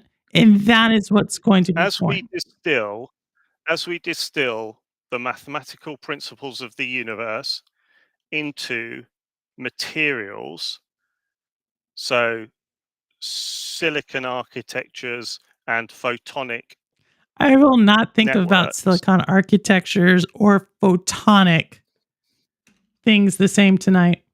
But I understand where you are, Marcus. I got it. I think you can all be really, really excited about the future of gaming because it's going to become indistinguishable from movies. And everyone's afraid of that because at the moment they're driving around in cars that they have to crank the front of on really narrow tires. But you don't need to worry about that. Those are stepping stones. These are stepping stones on the route to leaps. Marcus, I feel like, in like Terminator, right? There is like, you remember? No, but we're going to use Terminator right now, right? Okay. I feel like you're one of the humans who were cheering for the AI. No, this is where you're wrong, you see. I use very little AI. I just stay abreast of the AI so that I can defeat the AI with a single screwdriver in a back room of an unknown observatory somewhere in some time in the future. I am the spanner in the works if required. Okay, but to drop that screw to drop that screw in the right place at the right time takes an understanding. I think there's been some screws that were dropped earlier today, but we got it, Marcus. Yeah. I just came here to answer your questions on AI. I appreciate it. I'm no fan of it, but it's great for gaming. It's great for gaming. We shall see. Oh my goodness. Yeah, oh my god. These legacy companies are going to get smashed out of existence. These legacy companies are going to try and be moral, and they're going to try and preserve artists, and there are going to be people coming up through, and they are coming up through now, utilizing the tools of the old era, things like Unreal Engine and other open source engines, and they are going to disrupt because they don't give a shit about the company that can afford 400 artists. Looking at you, Facebook. No, I agree. Right, I agree. I think that there's always going to be someone different, someone new. I would not be surprised if it actually comes from what I think is both interesting and scary. Is like over the last several generations, we've had the Western world leading, And I think when you start to think about what's possible with AI, and especially like kind of talking about where I talked about with India, with gaming, right? And how um, I think we have a bias to think about gaming evolving the same way throughout the world. I think we have the same bias around most things technology. But what happens when you start to put these tools that are maybe not, you know, the the super most latest edition, but are close enough in addition that they're now dangerous into the hands of someone who, or into the realm of people who are not biased by the recent past, where they are really looking at um, how do they solve a problem, especially, and that's why I always think India is an interesting one, right? Because India's problem is always about scale. It's about like if you've ever been there, it's a scale problem. And so Yes. I mean, India was the first country to deliver medicines off the back of intercity trains, yeah. for example, because it's very difficult to span a nation So of that so like when you start to do that size. and you start to think about, right, if we think about climate in the areas that are going to hit the hardest is obviously the hottest parts of the world, which are traditionally on the equator. um I think India is a very interesting uh, concept, and so that kind of why I brought it up earlier. But I agree. I agree on the overall direction of your comment, Marcus. India produces more um, lawyers and engineers each day than a country like the UK can Oh, produce in a congratulations! year. Audie's becoming a Twitch affiliate, so I just want to say congratulate to him. But yes, they produce more what? So a country like India will produce more graduate engineers and lawyers in a day than the UK, for example, can produce in a year. Yeah, it's just a scale. It's just the pure scale. But I would also say the Yeah, but yes, but don't ignore where that scale push has been applied to India. So India has, whereas the US and the UK and somewhat through Western Europe has been sitting on their laurels, arguing about cultural issues. Um, the rest of the world has been leaping forwards. The, until that, just read the papers, look at the authors on the papers. These are not Jack Smith and don't talk about Jack like that. John. These names are not Western names. They may still, in the top 20% of clout, have a Western first author to give them that financial clout, but 80% of the greatest work in this field is coming from countries that I never hear anyone talking about, apart from you, Purple, of course, and the people encouraging the people at Google who encourage African developers to build on laptops using solar power. Yeah, So, it could be. It's going to be people know. interesting. Like you said, I think the next, I think it's going to be interesting. Like there's a, Every time they distract us, Purple, it is so interesting because every time they distract us with a culture war, someone somewhere else in the world is doing work. And it frustrates me because I'm as susceptible to these high level operations as everyone else. But I struggle to not get distracted by the powerful propaganda that we're bombarded by. And it's only going to accelerate because people will have no scruples in applying the same technology that can generate 16 pixels from one in your gaming to 16 pamphlets from one in your propagated medias. So I think everyone just needs to get their heads down, start enjoy gaming, and and try to get on the ship. If you're under 35, you don't you shouldn't even be here. If you're under 35, you shouldn't be here. You should be reading something. What about 45, Marcus? Why can't you now say 45? Wait. Why because 50? What about 55? Why? well, because quite frankly, we have no fucking idea. Excuse my language. You don't swear, so I can put a few in, and it won't be classed as, gratuitous. Because you and I and people above 35 did not grow up in this pre-coded, computerized world. We grew up in a mechanical world. It was dictated to by principles of Newtonian mechanics.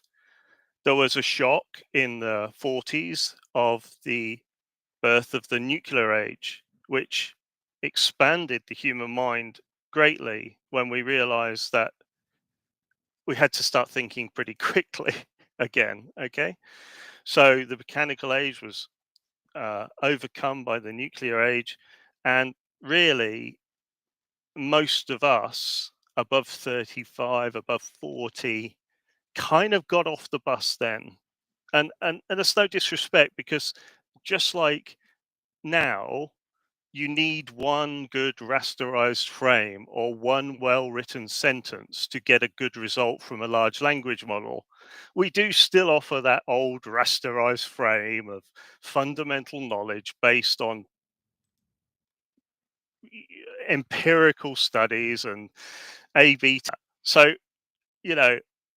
us dinosaurs, we're the real frames in the fake frame generation.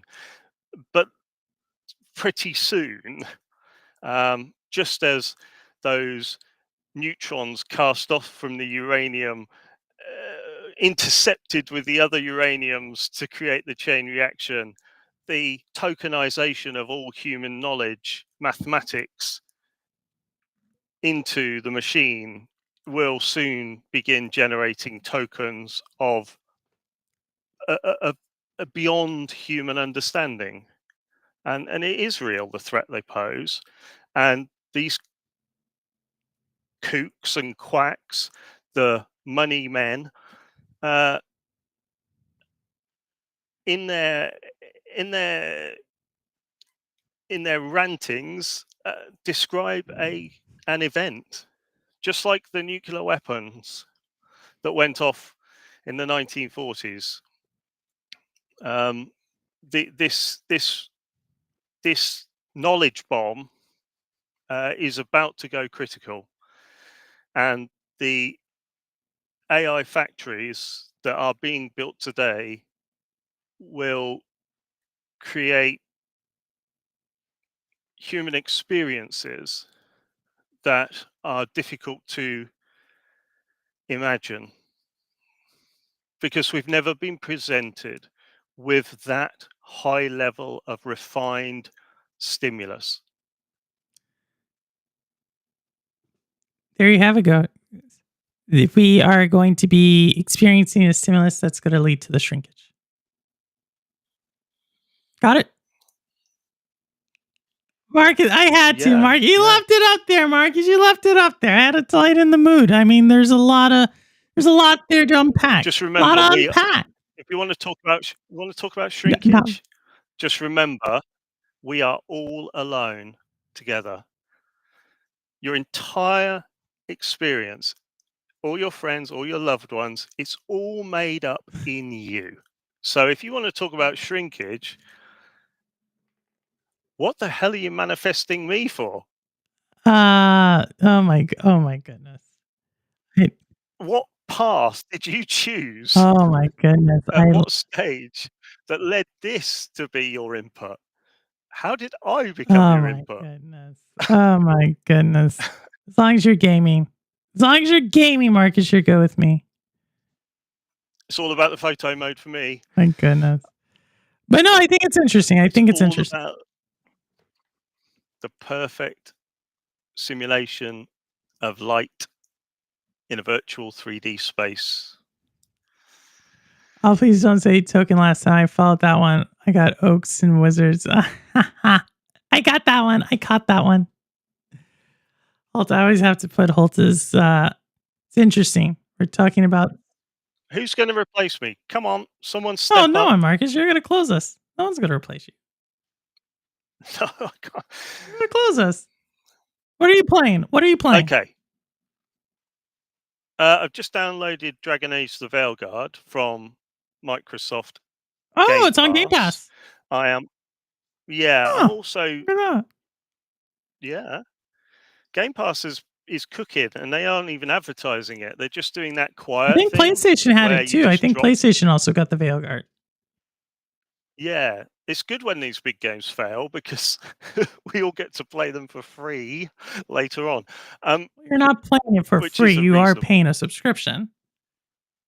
Am I? I don't know. You Or do companies give yeah, me these you and for Rouster free? have For weird Game Pass indefinitely. no, I didn't pay for it, but I did pay for it, but I paid for it as a bigger package of a bigger package of a bigger package. It's amazing. It's Game Pass all the way down. I am really. I'm not. When you say what am I playing, I spend a lot of time in between one frame and the next frame in a lot of games. Okay, so it's not really playing, it's more if I change these settings here deep down, I can achieve this here. But I suppose listing them off, Mafia of the Old Country finished, Wu Chang, Clara Obscura, Doom the You Dark finished all these, or you're playing Ages. all of these? These are all at sort of 80%. Okay. I tend to, what else is on the desktop? Hell is Us demos there. Assetto Corsa Evo. Who else is here? They're all here. All those demos. The Medium's back because next week I'll be playing Chronos, Gears of War Reloaded. Gears of War Reloaded Hero launched this week on PlayStation. We didn't even talk about that. Yeah. We didn't even talk about that. Yeah. I guess I could have made a whole show about Which that. is supposedly a big cultural thing, but what we forget at our age is no one even knew it wasn't on PlayStation. So this is my question. This is actually, I totally agree with you. Marcus, I totally agree with you.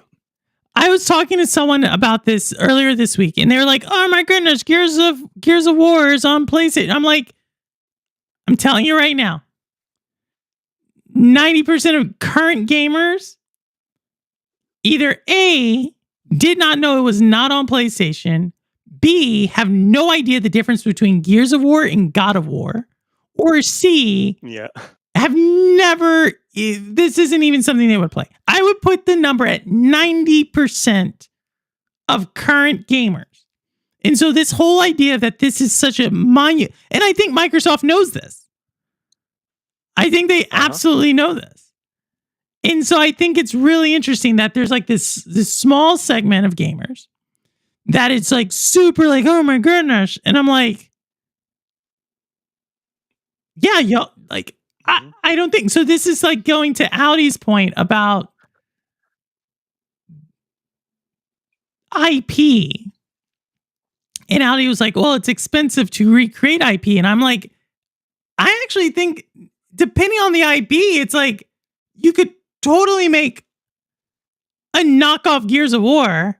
And sure, this small segment that knows Gears of War would be like, oh my goodness, you copied Gears of War. But there's a point to there's a point to where it's losing.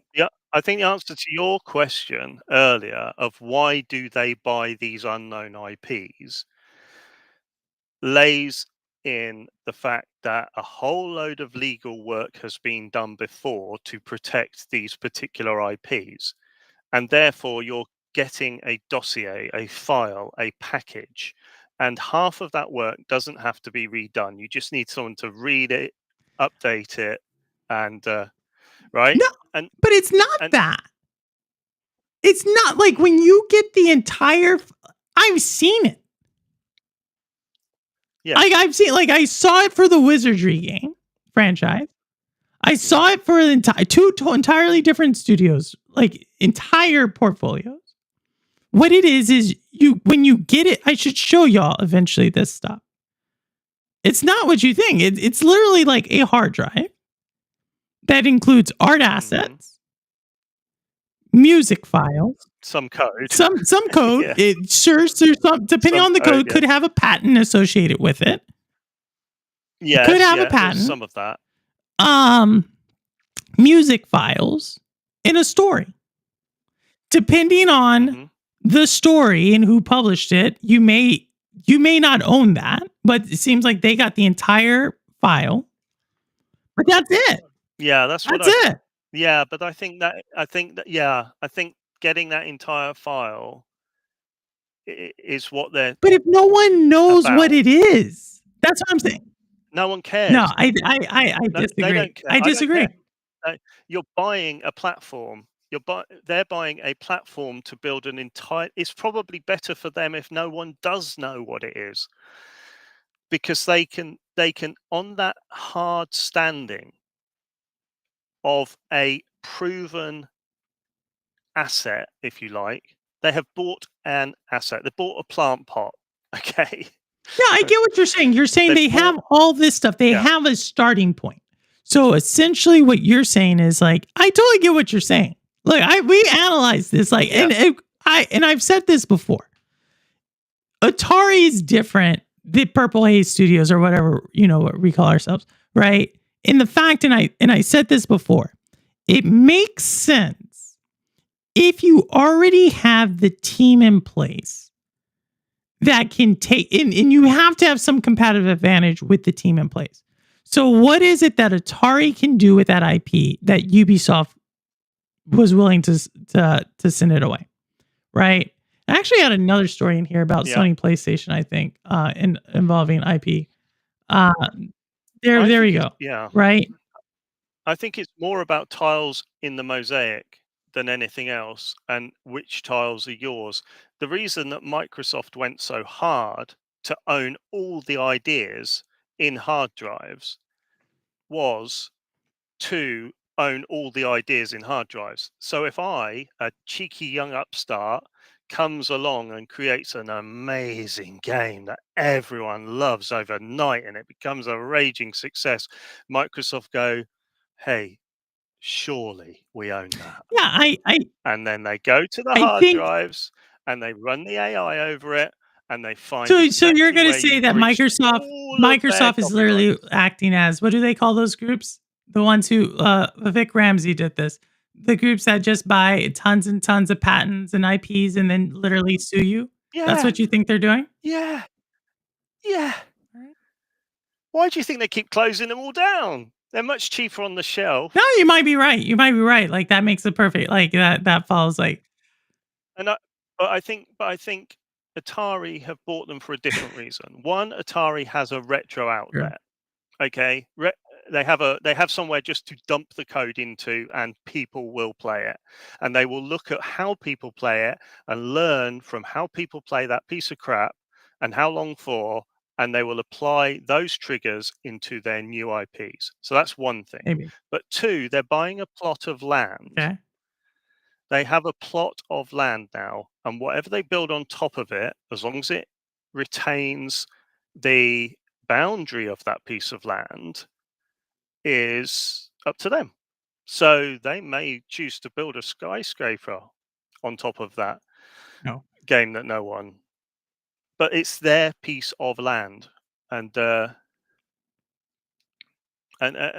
you can't take that piece of land away from them. They own that space, and they can develop within that space as much as they like. And you've got a lot of protections as long as you build on your own land, because other people like Microsoft can say, "Oh no, hold on, Well, that looks a bit like ours," and you say, "Yes, but it's within the confines of our game."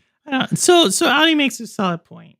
Like, is this, or asks the question, is this what, and Aaron answers it, is this what Nintendo has done with Power World? Yeah, they have, haven't they? They did. They went, "Oh, hold on." See, I think the thing with Nintendo It's and the not Power quite World, the the same as reason Power why World, it's, and I'll tell you why it's not. Yeah, carry on. I think Sure. Nintendo, I think it's a little, The reason I say is because Nintendo it's not trying to hurt Power World, right? It's more like it costs Nintendo probably more to file the lawsuit than what they're actually asking for in damages. Right? Probably like literally, it probably cost them more to file the lawsuit. That's not even litigating the lawsuit. And so I don't know. It could be related though. I don't think it's the same thing. Yeah, I think Power World's slightly different because Power World is not a new idea growing into a space of hidden ideas. Power World is a copy of an existing idea. What I'm saying, when people like Microsoft do it, they keep all their IP behind a high wall. And if you try and rise up on fallow ground with a new idea, they will check their IP against your successful I would new have idea. to say, because like I would have to. The only reason I'm going to push back on this, not the only reason, but the most immediate reason that's coming to my mind is because there are how many Steam games launched every year? I don't know.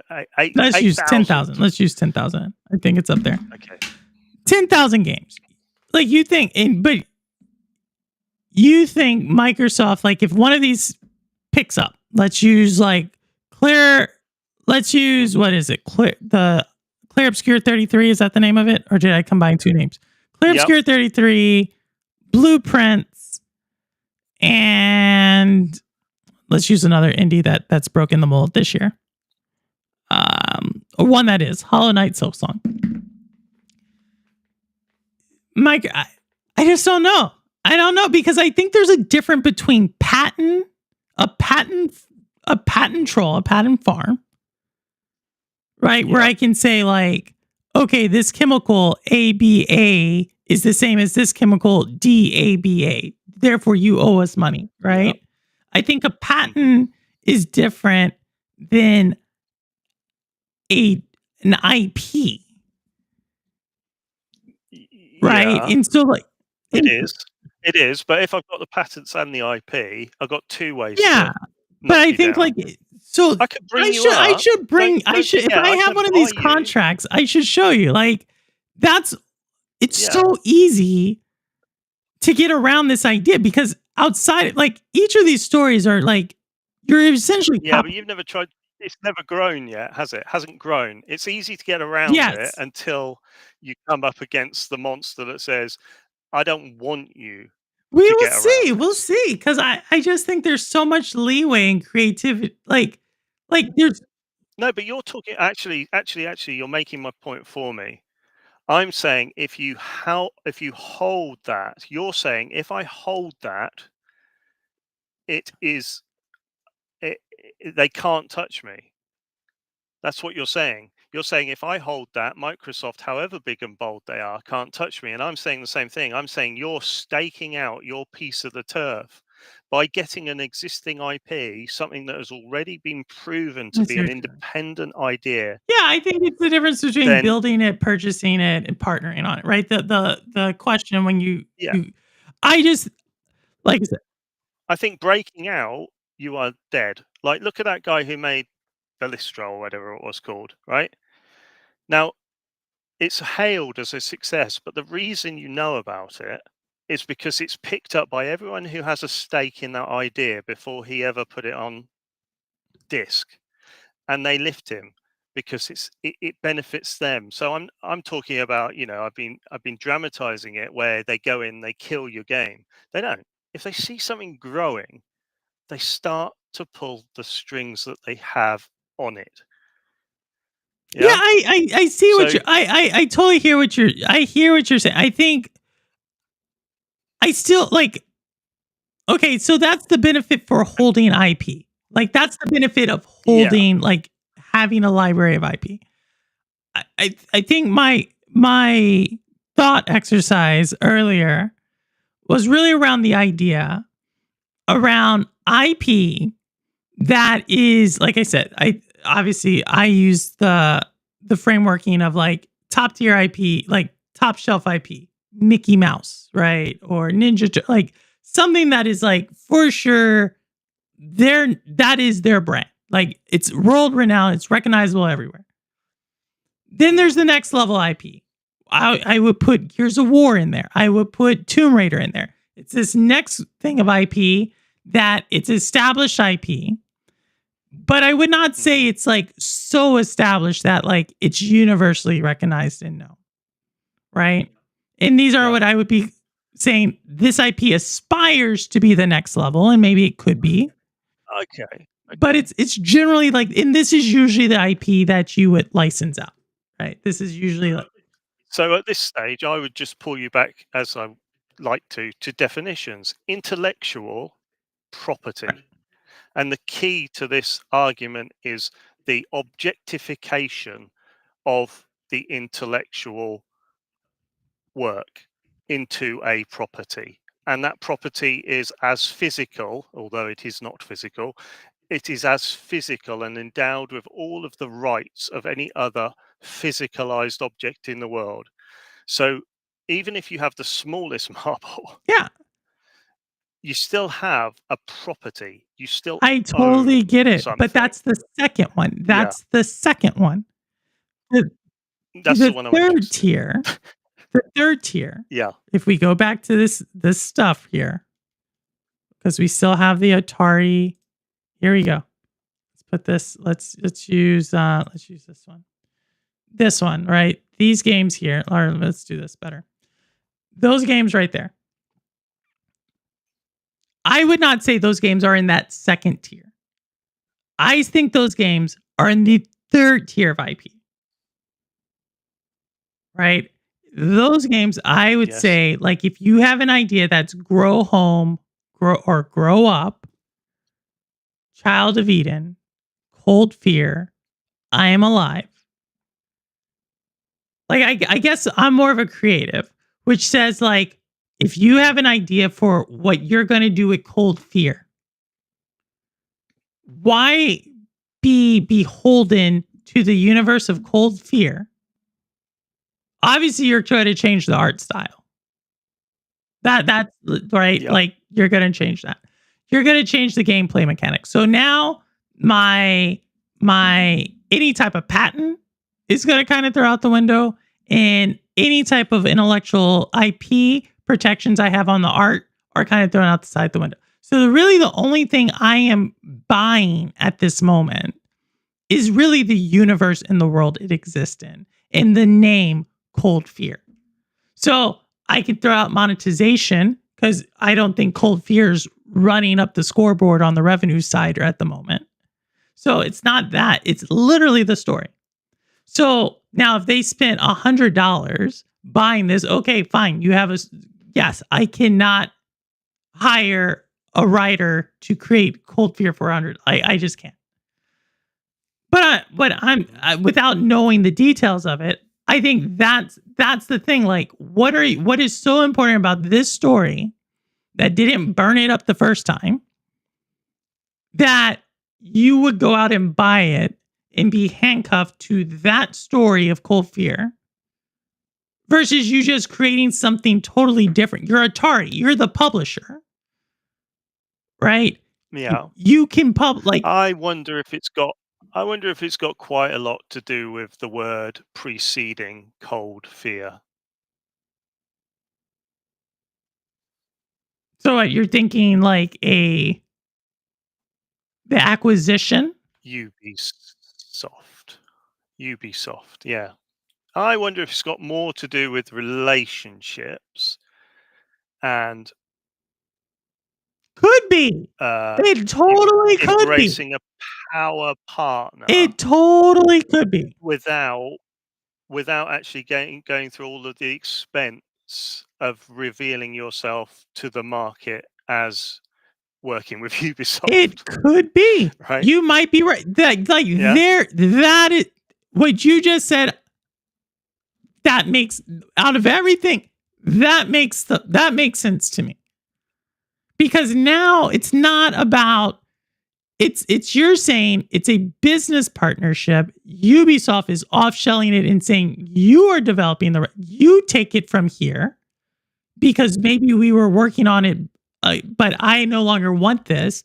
And then Atari saying, let me just buy out what we were working. Yeah, I think that, yeah, something of that. But Atari also coming in to the room on. with Ubisoft and having the conversation, being exposed to other IPs within the Ubisoft Yeah, Museum of Ideas.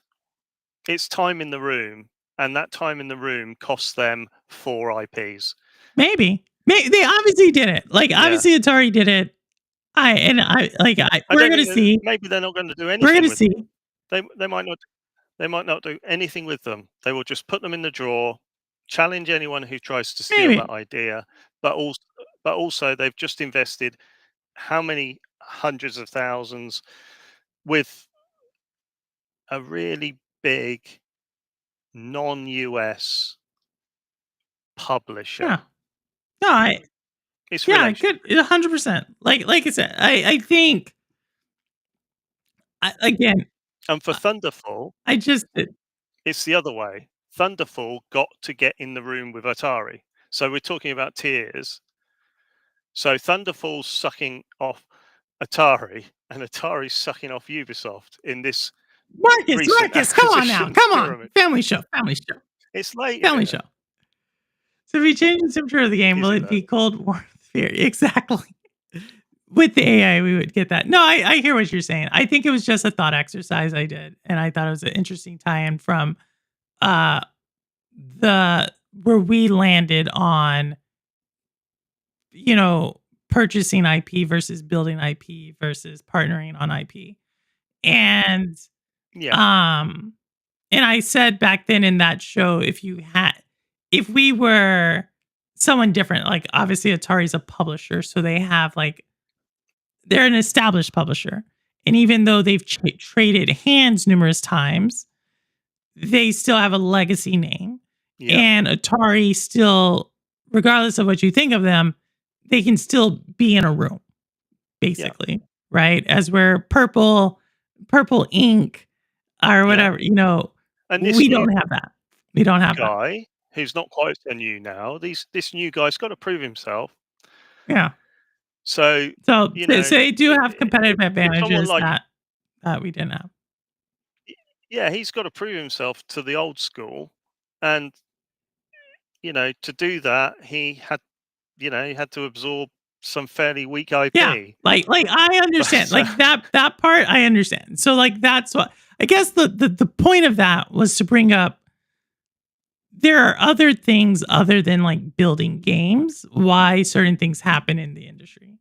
It's not always about something like, and I think, the game is a byproduct of the some other things. technological advancements of the industry. The game is just, that's why they come out so unfinished, is because by the time the game is there, it's not about the game. It's about the code behind the game. It's a ton of things. I guess I just make it a little bit more broader that there's a lot of times it's not as purely linear about some of these things that make the news. And I thought that was, like I said, I thought that was an interesting one. And I'm going to be following this a little bit more to see what exactly comes about it. You may be following it a very long time. Exactly. And I'm fine with that. Like in 7 years. But it's something I will follow, and it's something I next time I'm at GDC and I see Atari and I see like one of like someone at Atari that I know or something, I'll be like, yo, what is this? Yeah. You be careful you don't end up coming home with 2 of them. And then all of a sudden, purple. Come in. Yeah, and then all of a sudden I have grow up and then Garden up. It's like, hey guys, guess what? I got grow up. Yeah. You're exactly right. That's probably, Oh and then no. we will be having the conversation like, "Well, I had to get in the had to get in the door." Yeah. Oh my goodness, that very well could happen. I could just see my partners being like, "What? You You sold get us kind on of this idea flattered by the about fact that building IP, and now you just spent time." I could totally see them. well, they gave me a coffee and a croissant. What can I Oh my do? god, I could totally see them. They would ju They're pretty cool though. They're just like, "Hey," like I sell them a vision and then they're like, "All right, let's put this together. What does this look like?" So, I don't know. I'm sure we'll talk about this. Public domain properties are a great idea. It's a wealth, like the depth of human narrative is, It's pretty, well, yeah, it's bewildering. that's so if you So can't tell, that's kind of where we're leaning towards is how can we take, um, some type of core gameplay mechanic and some type of narrative that people know but want to experience further and put the like yeah, we're looking at that marriage and like looking at and there's quite a bit of green space there. And so yeah. that's kind of where this changes like monthly by the way. But that's kind of where I know, but you can see this is where games like Dragon Age: The Veil Guide come from. Someone said, "Are we going to push back or are we going to fall in?"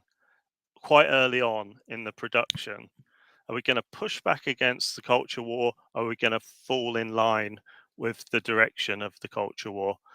And they said, we're going to push back because we're genuinely good people, right?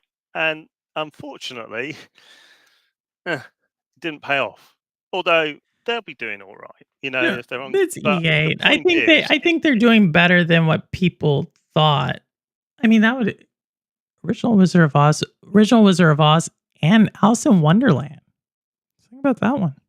Ooh, is Alice in Wonderland Oliver Twist. is the Wizard of Oz inspired by Alice in Wonderland? Mm. Yeah, now this is interesting because we're talking about estates, really, aren't we? As well, a lot of these intellectual properties are tied into personal estates, or will be more so Alice in Wonderland? yeah. So the Lewis Carroll family still has right to refuse. How is Alice in Wonderland not public domain right now? It is public domain, but you can't bastardize it at will. You couldn't, but you could still like You I could can't put in you there Alice in Wonderland. Right. and then put Oliver Twist underneath it. Like you can't put the game. You can't take Alice in Wonderland. You can either not call it Yes. Alice in Wonderland, i.e., call it Yes. Alice. Go ask Yeah. Alice. Shout out to Jefferson Airplane. But go ahead. Like, yes. You know, Right.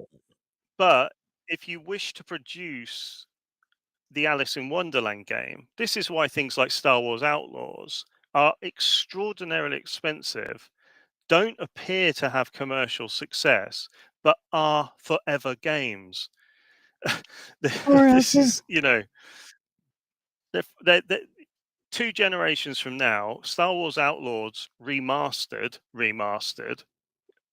is is is a living, breathing portal into the Star Wars universe. Yeah.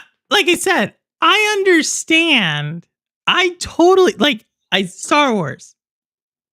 Top tier IP. Hmm. I totally Yeah, understand. might not be in fashion this I week. totally understand top tier IP. Right? Like that makes total Yeah. sense. Hmm. But like yes, 100%. Like I understand how that works. But going back, I would actually could I call it White Rabbit and take the story from Jefferson Airplane?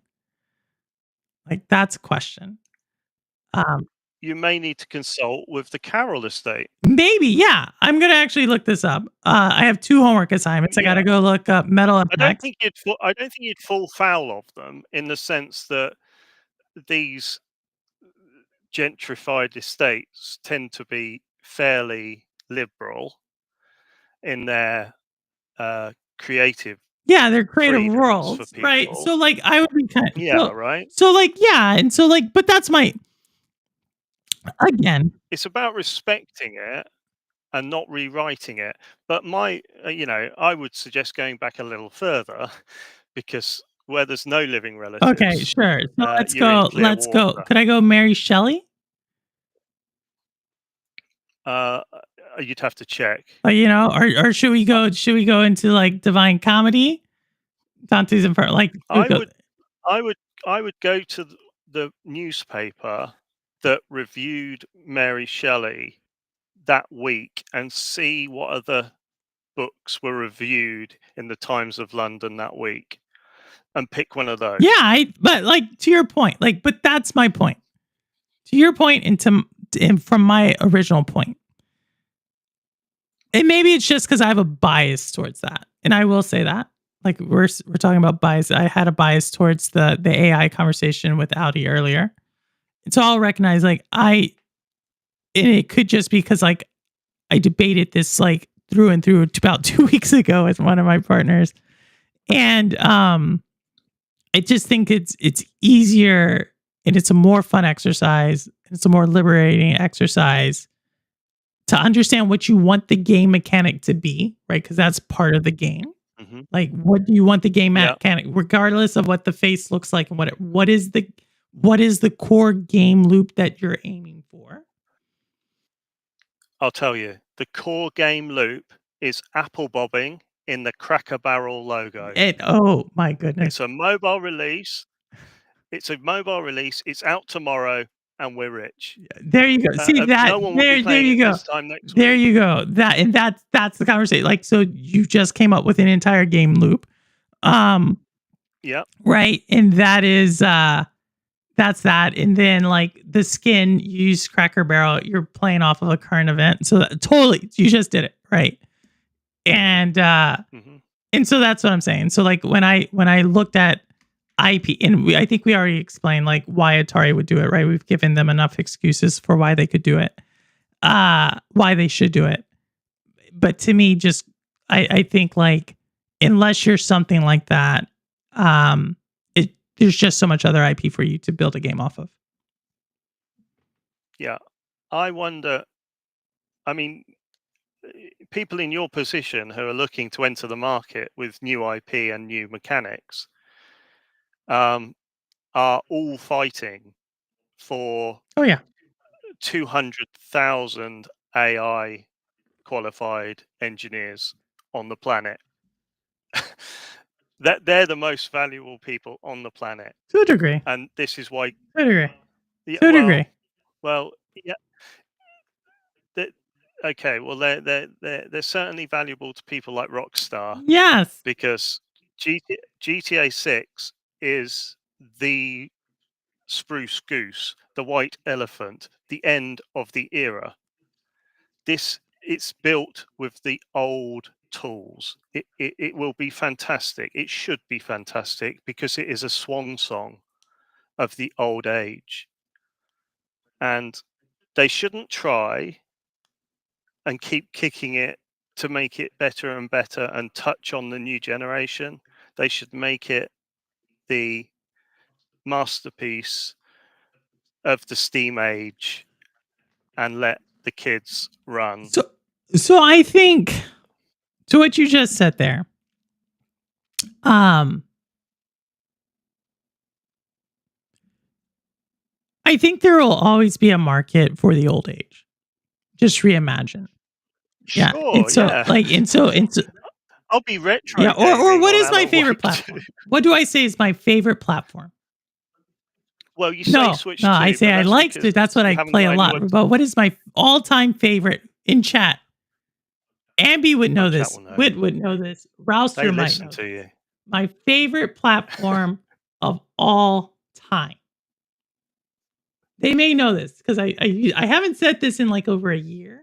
But Ambi, if Ambi is out there, Ambi, I'm going to put Ambi on the spot. What is my favorite platform of all time?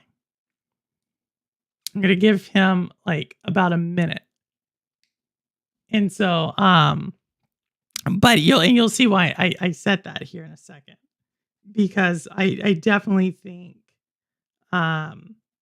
there's something to be said here. And what the angle, no, not that one. But good try, Outie. Good try. That one, good vote. Ron Slusher said, hashtag Amazon Luna. I do have my Luna controller. Yes. Ambi dug deep for that one. Ambi dug deep. But the chessboard. Okay. Yes. Useful platform. And if you had bought the domain rights to chess.com, you would be extremely wealthy. So chess, one of the oldest games. Well, I shouldn't say that. It's like what we know of it today is really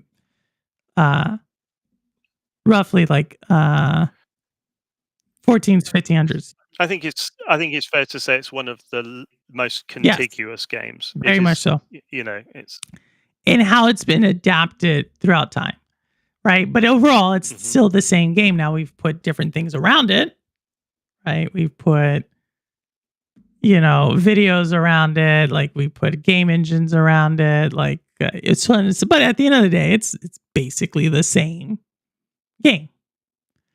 And I think that is kind of where just historically my strengths are, is like, I am not someone who's going to be at the cutting edge of whatever. Like that's just not me in my real life. Like I do not like investing wise, business wise, anything. That is not where I like to play. I like to play in the world of what has been overlooked. Right. That's how I hire. That's how I always look. And so I say that to say, when you said AI engineers, now there might be something to be said about like, what could I go look at as old IP and bring AI, and what can we revitalize that? There might be something there. But just as I believe that there are tons of people who are still playing chess, just as I believe there's tons of people who are still playing Texas Hold'em poker, not nearly as old, but my favorite game on Neo Geo Pocket. Which one? Texas Hold'em? Right. Texas Hold'em. Just like you have people who play these games, whether it's cards like Battle or Uno, people still play these. They're still world renowned. Is there something there from a gameplay mechanic, or from the whatever makes that there, or some type of storyline or something that just has not been done well, or has not, maybe needs a fresh coat of paint, or have been left out and has not been introduced to the new generation, or to this generation, whatever you want to call it. To me, that's the thought exercise that I engage in, personally, just because I feel like, I don't know, I think that's just more exciting. Yeah. So chess became Candy Crush. Backgammon, right? Chess. You say could be or can't be. These, if you look at, you can look at any of these, but I think in the 3D space, which I'm sure, I think if you're gonna, which way are you gonna go with it? Yeah, I'll let y'all know when we land on it. Yeah. But that's. I like that. I put in the chat when you talked about the Disney looking one, something of, is it Carol? Something of Carol? Yes. Sweet Carol. Yeah, by Sweet Carol. And you were saying about the adoption of the Disney art form. Technicolor. And there was a period where people used Nordic themes, like Nordic fairy tale books, the artwork in those from the 70s. So And what I typed in chat there was meme, mimetic, memory, memento. Okay, so for you, that game activates memes, memories, mementos. Essentially. You see that art style, and it activates you Correct. psychologically. It evokes emotion. Okay. Okay, so we have to. So chess evokes the emotion of combat and success. We have these things. We like to feel smart, even if people don't like to admit to being smart. It's not very cool still to be smart. Yeah. Although there was a little bit of renaissance of nerds, but I still think if you went to most middle schools, the the geek is getting teased still more than the jock. Okay. So when you choose, the great thing about building a game or a concept of a game, I've got a concept of a game. I have a concept. You gave me Have you? entire. I'm sure I could give this to my. So you have a Writer. concept of a game. If you put on a stage production or make a film, things that I've done loads, then you need your team, you need delegation. It's a mechanical world. It needs to run like clockwork for it to um, have the right tempo in production, um, and it it, it has to be built with humor. And I know that's like, oh, what do you mean? Funny? I mean, no, I mean humor, a human investment. You have to arrive and know that what you're investing in that day is an unseen, unknown tool to facilitate the end product. And this is where big studios struggle because Yes. I, it's all well and good, having a big vision and lots of very well paid people telling you what that vision is. But if it's going to work, so companies like the Royal Opera House, they're companies, yeah. Yeah. You you when you work at somewhere like the Royal Opera House, you are playing a role the entire time, and your role is tightly linked to a legacy of people who came before you. And I think that's where companies like Sony have succeeded in the past. And I know people like MM2K are concerned about the new corporate strategy We at had an Sony. MM2K. And We I, had Cold Blood Sensei was in here earlier. That's MM2K's like co-host. yeah, I would be concerned also because if you join a company, especially a prestigious company, two things need to happen. One, you need to be qualified and willing to be accelerated, because as qualified as you go in, the knowledge of something like 800 years of knowledge in every role within that building, it's not 800 years in software manufacturing, it's 20 years or 30 years or 50 years. Yeah, but you're just saying the multiply the Yeah, there's multiplier effect. Yeah. these you enter and you must know your role, but you will be accelerated by the company. And acceleration at the threat of a guillotine doesn't happen. And that's why we're spending a lot of money on some very poor performers. Because I agree. it's not how you grow plants. That's I mean, why I can tell that's you why that. you don't hear Purple saying, "Let me go work for Legacy." Yeah, some old Anymore. chippy rigger, dirty knees, sweaty palms, splinters all the way up his arms, can tell you, if we aren't pulling all at the same time, all to please the customer, it's going to flop. It'll flop. It's got to be about the product. And it's not about the product. The game is not the product of the gaming industry. I agree. I know. I agree. I agree. That's why I listen to you, because you affirm my biases. Right. It's all the Dale Carnegie School of Influence. But Marcus, it's I know you came last time you listened to the entire 5-hour podcast, which I was very in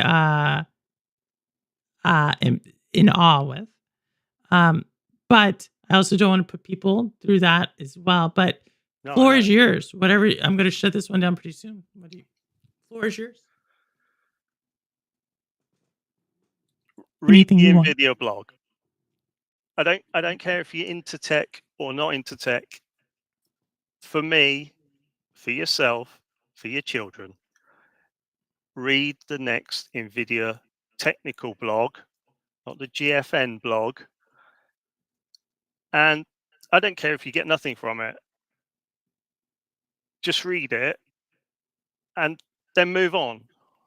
But please read the technical blog. That's it. He could have said anything like, be nice to people, check in on people. He said, read the NVIDIA blog. That's how important this one is. Yeah, in this space. And if not, read Freud. He's a lot better than people make out. Freud was a true genius. And the reason is because they don't want you to read Freud. You'll notice that a lot in life. Oh my goodness. But yeah, for everybody else, Engels, I will be Trotsky, Darwin for sure. Oh my goodness. You have a bias towards a certain continent there. Yeah. Yeah. But for everybody else, Orcs Must Die this weekend. We had Zalek and Rouster after the stream, or really Zalek came up with the idea that we're going to be mixing it up in Orcs, giving the Orcs a chance. So we'll see what that is on Saturday. So Granite, please be there. Rabalik, if you're still there, tell Granite we're going to be mixing it up on Saturday. And Rouster's like, what do you mean? Rouster, remember, we're going to mix it up. And for everybody else, I will be playing Mario Kart on Sunday. All right. But with that, Internet of Games, Marcus G. Knight, any last words? Any last thing before I shut this one all the way down? No, I do thank you all for listening to my explosion of repressed fears about the everyone's thinking about large language models because that's what we interact with every day. They are the nail varnish on a huge corpus of artificial intelligence. Ooh, that was so poetic. The nail varnish on a corpus of AI. So poetic. Well, no, Marcus, glad. Thank you for joining, and you got your message out. I think that's pretty cool. And for everybody else, I will see you all this weekend. And as always, I don't care where you game, how you game, why you game, what you game on, how long you've been gaming. As long as you're gaming, you're go with me. And this is Purple Haze, and the proof is in the plane. All right, take care, y'all.